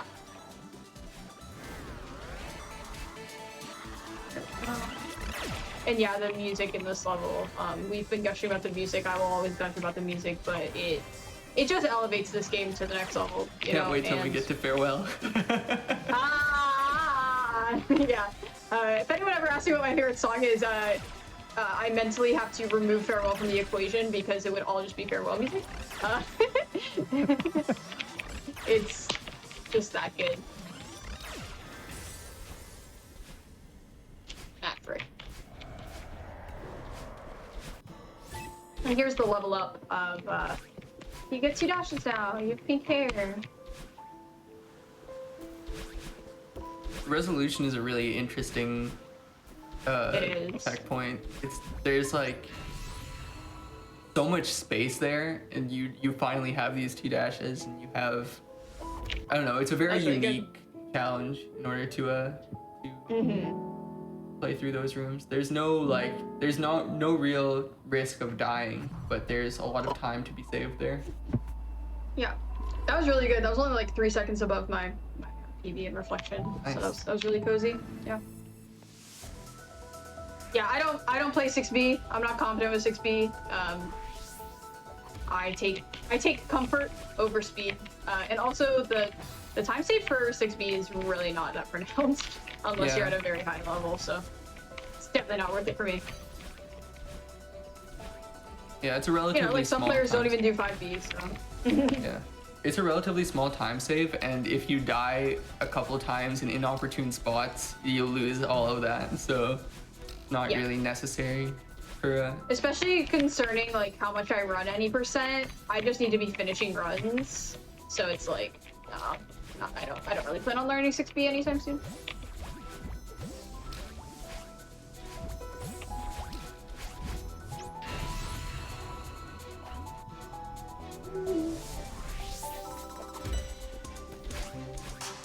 Yeah, we are just chilling the Summit again. Summit is one of my better chapters. I just feel pretty confident with it.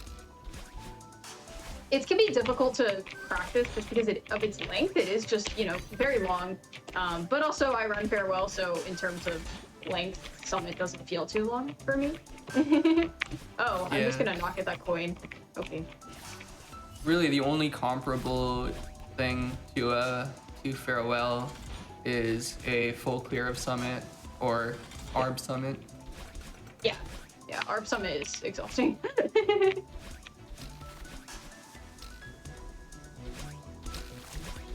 ARB is really fun, but the thing about ARB is like it's learning an entire new game almost. It's like so distinct from any other category, which can be really fun, but also it takes a lot of time. ARB is hard. Yeah, there's no other way to put it. It is. I actually learned ARB to just for bingo purposes, because I didn't know where any of the berries were when I was playing bingo matches, and surprise, that was detrimental.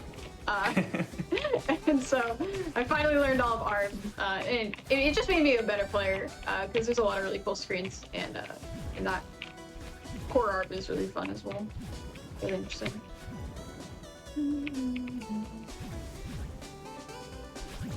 I have Bingo to thank for getting me better at the B-sides and at berries, which is really nice. Bingo in this Alright. game is so good. Get some freaking hypers. Yeah, bingo in this game is really amazing. It's I'm really so fun. hyped for this weekend, honestly. Me Like, too! unironically. I am as well. I really love doing commentary. I've always loved doing commentary for runs ever before I started streaming or actually doing runs myself.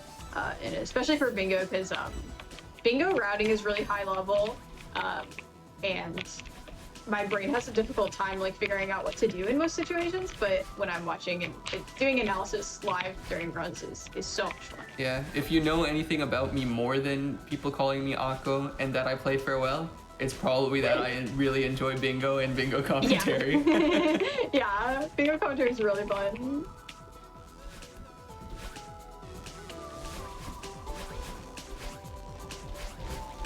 Yeah, if you have any interest in watching bingo, definitely give Celeste Community a follow on Twitch. That's where we host all of our events. Oh gosh. I'm having such a hard time restraining myself from humming along to the music here. It's just big shout outs to Any Larry. acapella? Any Oh, I forgot about that. I need to make acapella. You do. We need an acapella emote, honestly. Akko's very known for just, you know, being like chilling, being on commentary, and then just starting to hum out of nowhere. It's very funny. Bingo is streaming at twitch.tv/Celeste Community. It's a non-affiliated channel. We just hang out and post events there, basically.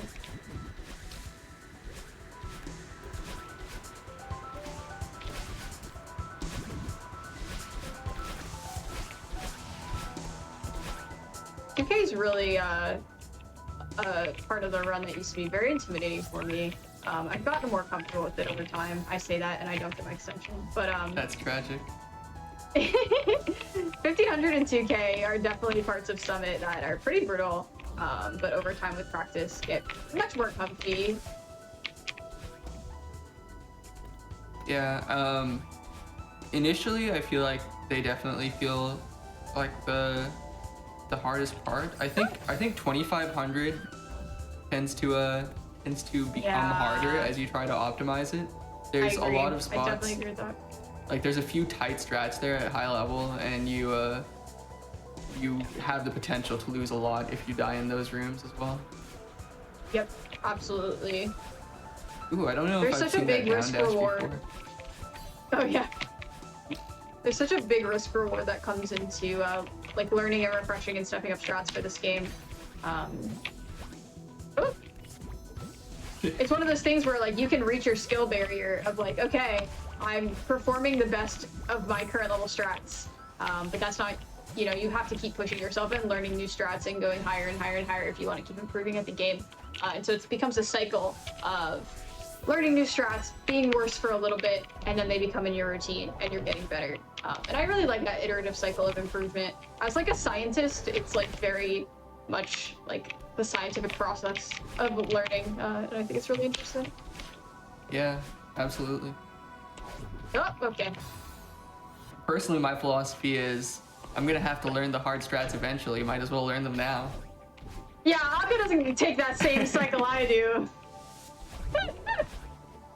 Though actually the strats that I'm using now are outdated.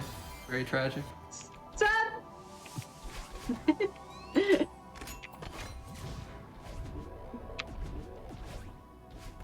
Yeah, I was taking a break from Farewell, and then Midnight asked me to be on the show, and I was like, oh frick, I gotta play Farewell. But the good thing is I play so much of it. Like I've probably put as much time into Farewell as I have the rest of the game, and it's kind of wild to say that, but it's true. It's just the part of the game I love the most, and so coming back to it is always a nice thing. You can just get burnt out on it because it's really long and hard on the hands, so which is why I try and take breaks from it. But coming back, it's like this is my home. And I like True Ending because it's not like doing Farewell ILs for like 2 to 3 hours is really exhausting, whereas True Ending is like a good build up to it.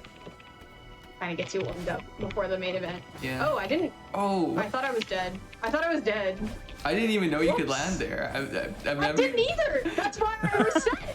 I did. Because I was like, There's no way I survive here, right? I'm gonna land on some spike Surely. somewhere and I'm gonna be dead. Why can't you land there?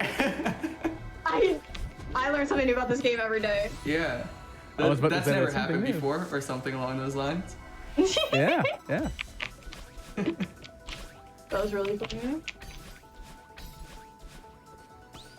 In regards to taking a break, I actually was taking a break from Celeste in general myself as well, up until a little while ago. Like I was just about to come back, and then you asked me to come commentate this, and then I heard that the bingo thing is happening, and it's like, wow, everything's perfectly lined up for me.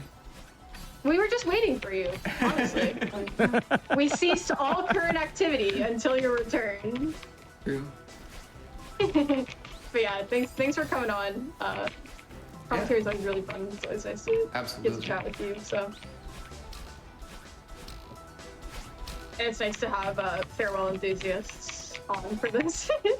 Yeah. Me, Carrie, and Frozen. We all ended up at about the same time area in farewell. We all Yeah, like we're all farewell. very close to each other on the farewell board, which is wholesome. It's just very very strangely convenient. Yeah. I'll get the 18 someday, we'll see.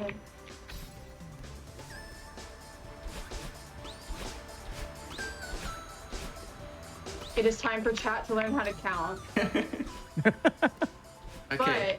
Chat, remember. If I see any of you, are you gonna say the flags that we're skipping? Yeah, remember not to say flag 8, especially. If you say flag 8, I give the mods the authority to time you out. Is there anything else that you skip? 8's the big one, I can think of. So if someone has never watched the Celeste run before and they don't understand the counting, would you mind elaborating on that? Oh, sure. So in 3K, in 3,000 meters, all the flags are checkpoints instead of being room transitions. So it's like one giant room just of flags. So we count them.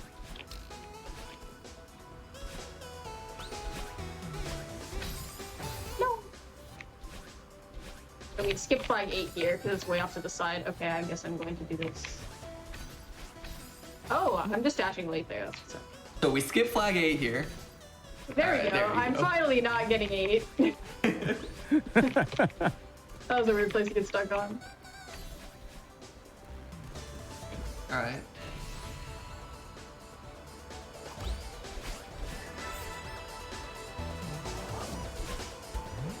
Yeah, 3K is really fun. It's stressful. There's a lot of times at the end of an 80% run and you're like, ah! But it's not the end of this run, so it's cozy. Oh, don't worry. We have plenty of time for in farewell. Yeah, we do.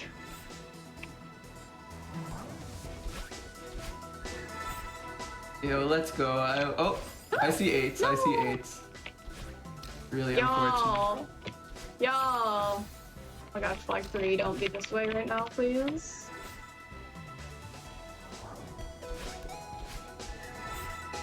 I'm having a few pretty tragic. What? Oh my gosh. Death loops in Summit as I say that. That's weird. That's very odd for me. I blame the feather.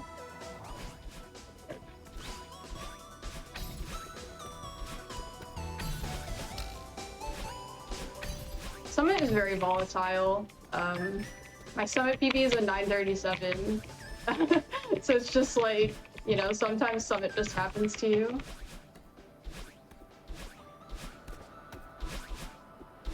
A lot of long rooms. Especially that I can't believe I landed at the end of 2500. I'm still like shocked about that, honestly. Yeah. Alright, and that's 90%. So, nice 37, 90%. Nice. So easy, even with 4 hearts. Woo! You're so yeah, good. Thank you. Yeah, that's better than my PB was like, you know, a year ago with 4 hearts. Like, alright, going into court. Let's do this. Alright, so this is where we cash in those 4 hearts we've collected. Yeah, no counting moments here. We got them.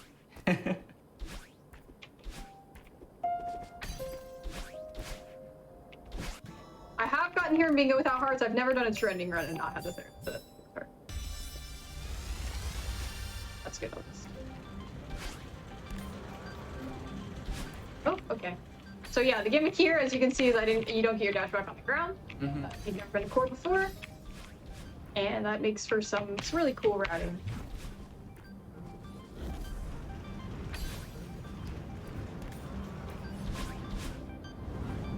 Ooh, that was really close though. It was, yeah. I genuinely thought you were gonna make it. I did too. That's why I was like, oh, really? But the good thing is there is a backup. So that skips us from going along the right side of core, which saves a lot of time. If you're familiar with all red berries, we also skip doing that using ice skip. Stop bonking, Madeline. Trying to get a wall bounce here.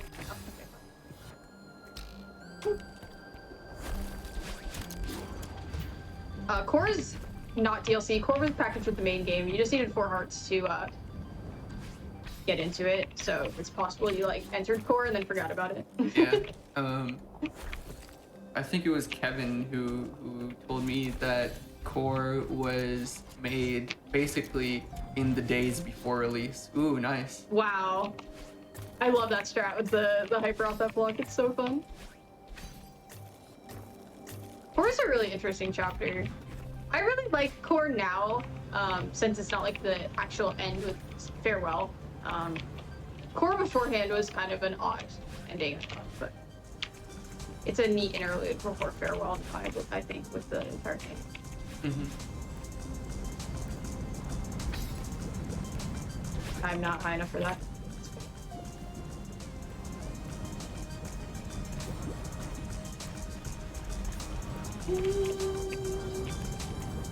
Really cool strats here. You can like do a wall bounce to get up, and then you basically are free to just dash up a bunch. It lines up beautifully.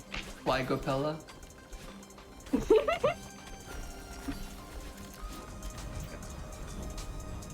Core music is sick, especially with how it switches between fire and ice. Yeah. It's just really well integrated. It is. The layering and everything, like shout out to Lena, shout out to Kevin, everyone who worked on the sound design. It's absolute art. Makes, adds so much to this game. And we're not even at farewell yet. Which the music just elevates that to a whole nother level.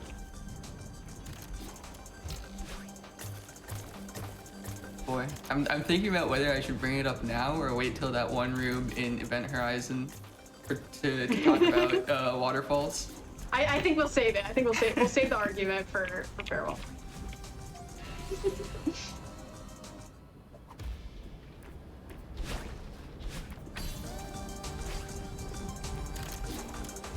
been a pretty good course so far, though. Yeah, it's looking pretty clean. Oh. I just grabbed the wall for some silly reason. Speaking of grabbing, you can complete 90% and our berries with a grabless. There's a grabless variant, which is like a pretty cool category extension.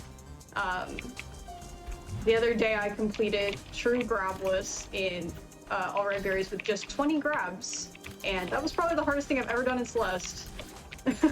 As far as I know, it took me 4 hours. Like true grabless isn't possible, right? Yeah, so there's true grabless ARB requires 3 grabs. For those wondering, and I used 20. We're calling it true grabless because the grabless variant doesn't actually fully disable grab. There are some exceptions, instances where you can grab. For example, if you exit a red bubble while holding grab, you can just hold onto a wall until you run out of stamina. But yeah, so true grabless means like not actually pressing the grab button. Yeah, like I literally unbinded my grab button and would rebind it when I needed to use it. Like, it was really fun. There's a lot of really cool challenge opportunities in this game too. All right, that was a good one. No, can we no. Okay, nice. I spoke too soon.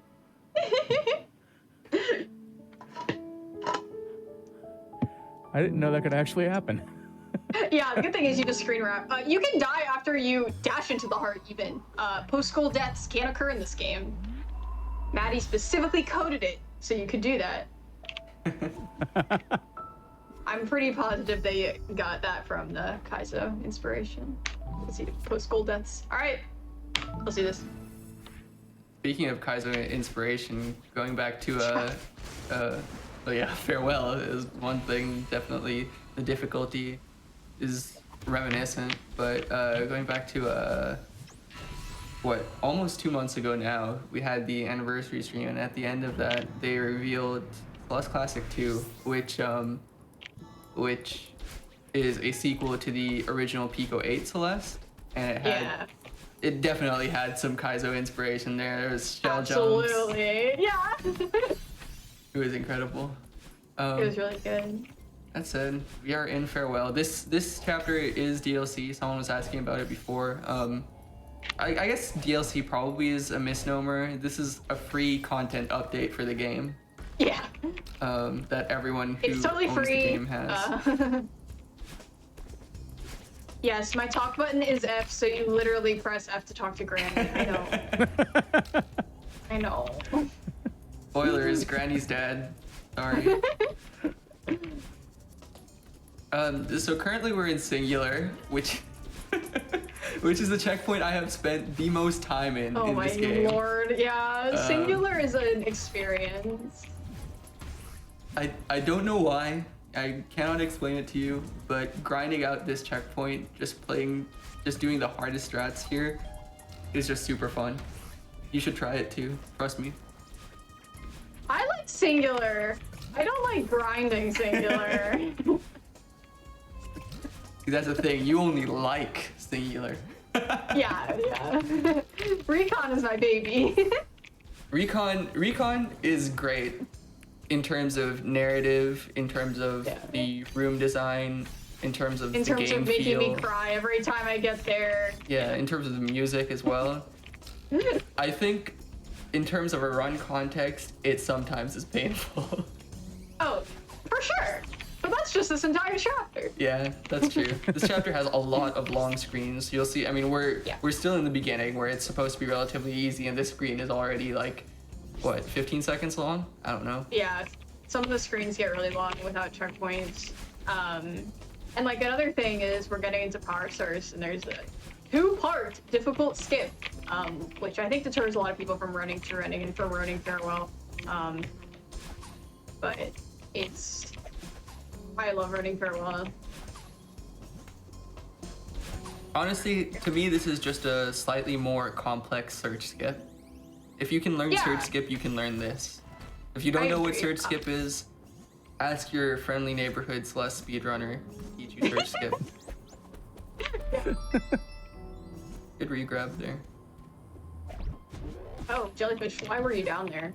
That freaked me out. Okay, Nice. we're fine. The room after source skip is harder than source skip for me at this point. I've just learned it to the point of, like, I'm very comfortable with it. It used to bring me a lot of scares, but now I don't know. I've just gotten cozy with it. My first fun fact, also, it doesn't matter if you miss source skip, because my first sub 20 had a missed source skip, so it's not required for high level runs. Have you considered though that you are simply just that good? You got me there. I just got heckin' bullied. Oh, grab that melon. Frick. Was not high enough. No.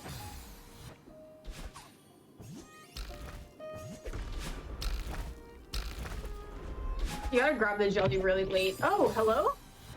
Hello. The jellyfish does not like me right now. Thank you. My lord. That was spooky. Ooh. Farewell gets in your head in that most of these rooms I have done millions and millions of times, and I first try them usually, but there will always be a room or two in any given run that you will get on a death loop in. To be fair, It is just a fact. I think Remembered is probably the first major difficulty spike of It is. Farewell. It's especially like, you know, with the introduction of the jellyfish, like Power Source is extremely beautifully done, like jellyfish tutorial. Yeah, honestly. it's well done. And then the fact that you this can is the skip the assessment. tutorial once you know what you're doing, is great too. Yeah. Oh. It just missed the button. Okay. Interesting. Not seen that. There we go. That's so odd. It's like, wait, where did the jelly go? This room Basically, is once I get out of Remember, yeah, I hate it. Once I get out of Remember, that's when I feel like the run really starts and when I start to get comfortable. Yeah, for me, I would say probably my my start through Remembered segment is probably my strongest part. But that might be just because, you know, by nature of the way I play, I'll happen to get like the only runs that are continuable are runs that are good out of there anyway. Right. I mean, yeah, you just happen to play those segments the most. I'm definitely not that. I typically practice speedruns backwards and forwards, so I've probably played this checkpoint the least, actually. And singular the least. I'm definitely much more comfortable and much stronger on the middle to end of Farewell. Oh, okay. Hello. So you notice that's a heart, and you're like, wait, didn't we see all hearts? No, that's a fake heart. That's a fake heart. Also, you can get killed there by that heart if you Yes. if you That get was bounced the close. wrong way. But there is a checkpoint there, very convenient. Oh, okay. Today I will not get hit. Here we go. And this is where you learn how to wave dash with the wavedash.powerpoint, which we sadly do not have time to read right now. Oh yeah, but so it's if you very notice, joyful. we skipped a heart door there. That heart door has the same number of hearts as the 8B heart door, which means that you need to complete 7B to get to this part, unless you skip the heart door, obviously. And if you skip the heart door, you already know some movement clearly. Yeah. But the reason why that door has that many hearts is to require you to play 7B, because there are parts where you need to do wall bounces past that point. So here, the game stops pulling its punches, you know? Makes you wave dash, it makes you wall bounce, heck. makes you do everything. It really just throws you into it, and I'm extremely grateful. I had been speedrunning this game about 6 months by the time Farewell came out, and it still took me 15 hours. It would have taken me probably twice that if I had not learned to check before. But it made me a better player. Farewell continues to make me a better player. Yeah. God, there's so much to be said here, honestly. This chapter is incredible just because it takes all these elements that you've seen throughout the game and remixes them into completely new forms and combinations that you can't see in the base game because these are limited to their specific chapters. Yeah, like here it's just a free-for-all, and it's so beautiful. And you know, it's a significant difficulty spike up, so it is really fun to get good to and see your time come down. Like, you know, oh, I got under an hour in Farewell for the first time. I got under a half hour in Farewell for the first time. You know, one of my biggest accomplishments was getting under 20 minutes in Farewell. And it just, frick, I held right. Tragedy. Yeah, this room is a bit infamous. This is Calm Room. Personally, Sure, I that's one of the definitely most think there are harder rooms. Like the last room of Event Horizon, I find way more difficult than this, but that's also too. probably because of the strat I do. I find it pretty difficult, yeah. I'm gonna try it. We'll see. So we don't need that feather up front, which is nice because I don't like feathers because I play on keyboard. Oh Nice! My Oh my goodness. gosh, Wow. that must have been the top pixel that you could have. Madeline got a haircut. I am so sorry. Oh, We're good. We're good. I have done that so many times that I am always ready. Again, feathers are not my friend, and I am ready for them to betray me at any moment. But yeah, that strat is so much fun. I actually learned that strat for Anniversary, and I've gotten really comfortable with it, and it looks really sick.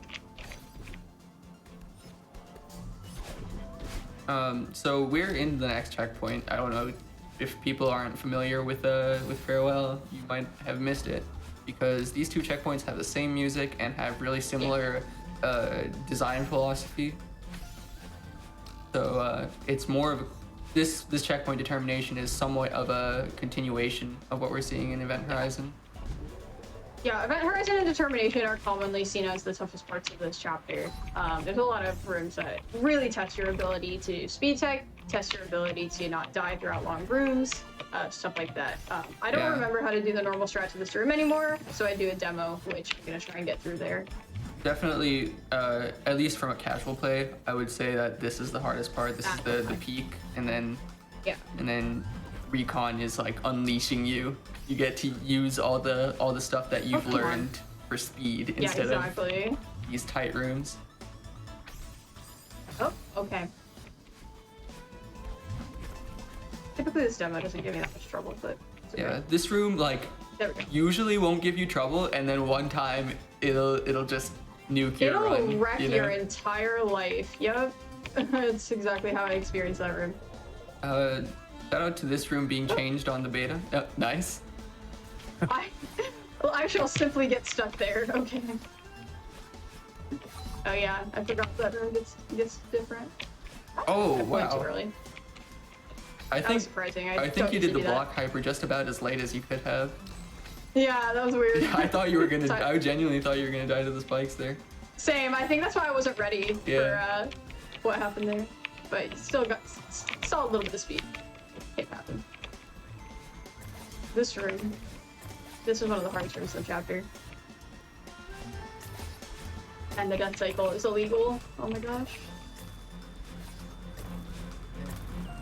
There's a decent strat there that eliminates the difference between entry and death cycle. Yeah. But it's it can be rough even with that. It's hard to line up.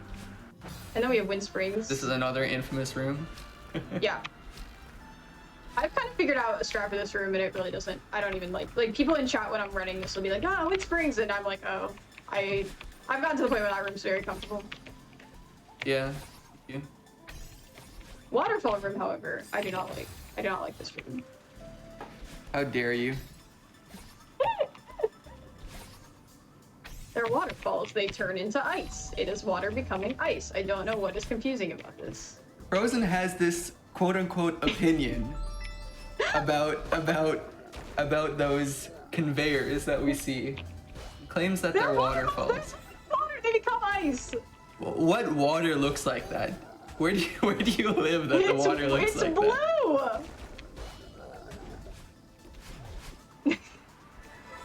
I can't believe we're getting into this argument yet again. Okay, I guess I should actually talk about I stubbornness can't believe here I real continue quick. to be correct.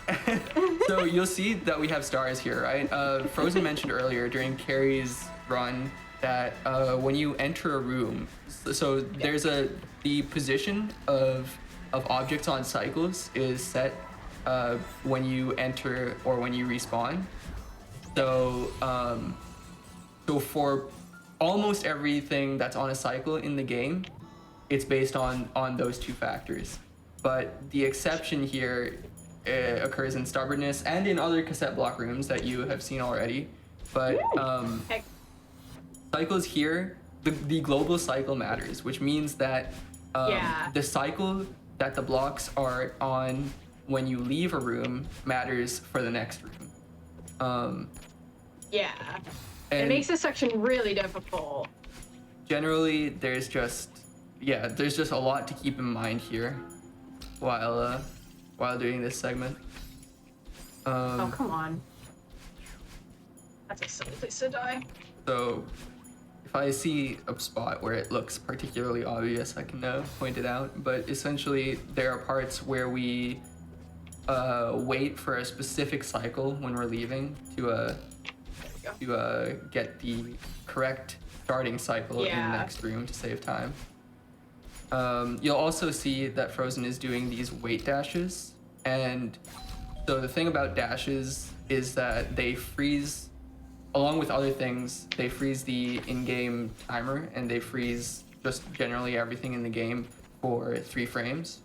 This Yep. also occurs with dash crystals, and I think there's other stuff that does it as well, but I'm not positive. But those freeze frames freeze everything in the game, including the in-game timer. However, the cassette blocks are tied to the music in the level, and the music does not freeze when the in-game timer freezes. So each time you dash in a room, you effectively save 3 frames over what you would have had without dashing. And in the time it took me to explain that, Frozen has made it through We're stubbornness. done. We're out of stubbornness. Good. I needed you to distract me from it because stubbornness can be really freaking annoying. But yeah, that section's really tough. It also, like, to me, kind of breaks up the groove I have when it's like, oh yeah, I'm chilling in determination, and then I just want to get to recon, and it's like, can this be over? The good thing is it's a very short segment. Yeah. So in the meantime, for those that are interested in Celeste or those that are interested in watching any of you all stream, where could they do so? Sure. Yeah, I stream Celeste during the week at Frozen Flygon on Twitch, and I stream Mario on the weekends, actually. I'm a community member of both, and been focusing on a lot of 90% True Ending stuff recently. So yeah. Yeah, you can find me at twitch.tv/achocolateorange, same as you see on screen. You can also, or you would have been able to find me over the past year at twitch.tv/celestecommunity. Currently other people are running it, and we have events happening, like we said, this weekend, as well as hopefully in the future. Definitely go check that out. Absolutely, we're always looking for new people to join. You know, we have bingo matches of different levels, so I started out like in the beginner, intermediates tournaments. You know, you can start at whatever level you're happy with and get matched up with people of similar level than you, and start learning. So, Oh yeah, absolutely. We're very welcoming of new people in the bingo community. So here's Recon, this is literally why I started learning Farewell. This checkpoint is the most beautiful part of the game in terms of, I think, like the narrative and how the gameplay fits into the narrative and how it flows together. And the strats are just absolutely beautiful, and how the music grows. There's a layering system based upon how far you get throughout the checkpoint at certain times to make sure you can hear the build-up correctly. Yeah. Which is just artful. Just absolutely beautiful how that works. And it's just amazing design. And all these rooms are just so fun.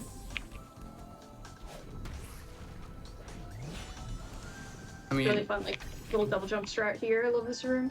the music here especially is absolutely incredible, I have to say. Like, Yeah, it's Celeste soundtrack as a whole is so great, and this is like another level above it in my eyes. yeah, I agree. It's Like Lena outdid herself, honestly. it's taking all these motifs from different parts of the game and creating this piece that's like you can hear the emotion in it. And it's oh no. That's okay. That was so sad. This auto scroller is funny in a lot of ways. Like It is. You have to balance between these two springs, and it's hard. there's also a great strat for skipping the auto scroller here that actually only saves about 2 seconds. Yeah, it's very silly, and I will not be doing it. But shout outs to Uni, I want to say. Yes. I do like a little mini fast strat there, which is not nearly as scary as the nonsense that Uni came up with. But yeah, if you're at all interested in watching speedruns of this, there are some really incredible IL runners who have pushed this level to what it is today, that I've learned a lot from.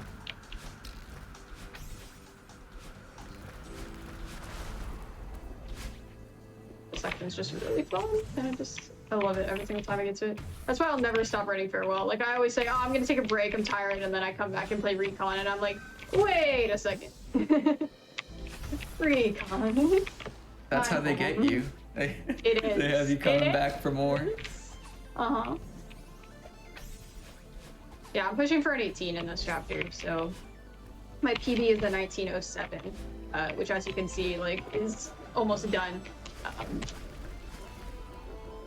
I've gotten a few death loops in this chapter so far, which happens just from, not playing it like every day. Yeah, and then we're in the final screen here as the music swells. A minute and a half approximately in this room till yeah, this until is time. the longest room in the game by far. It's longer than all of the first level. And if you die, you go back to the start. So that's why I give myself a pretty large estimate whenever I run True Ending, because you never know what's gonna happen.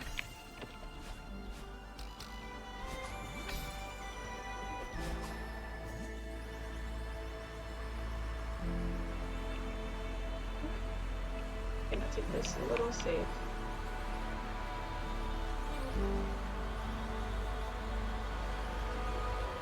This part's very scary. So as you can see, the jelly is now moving in all directions. It's kind of like a pea balloon. And you gotta navigate Madeline through this segment, throw the jelly up here to get this coin, and then there's more platforming at the bottom. And there's also, it's pretty amazing. And the music makes sure you're anxious here when you're on PB pace. Yes, it does. It's a great job at that. Oh my god, that down dash. I think I love that down dash. It gets me set up. It's cozy. I think my heart rate spiked there. I Didn't like that. Listen, at least I don't do the hyper off the falling block. That strat's illegal. Cool. Nice. Well, I say that. I have actually choked a pace when I landed on the box and somehow did not dash down into it. I somehow managed to dash off the side and die. It was pretty incredible. And that's time. And that's a 20. Awesome time. Nice. 20 is very good for not having played Farewell in a few months. Yeah, that's pretty good. Congrats. All right. So that's Gonna skip all these cutscenes, and here we go. 103.44 IGT with a 20 Farewell. Thank you so much, everyone. not bad. Not bad. Thank you so much. Coming up in just a second, we're gonna have speedruns from the crypt, but don't forget that tomorrow we have the first step starting at 7 p.m. Eastern, featuring Rise of the Tomb Raider. Like I said, speedruns from the crypt is coming up next, so stay tuned.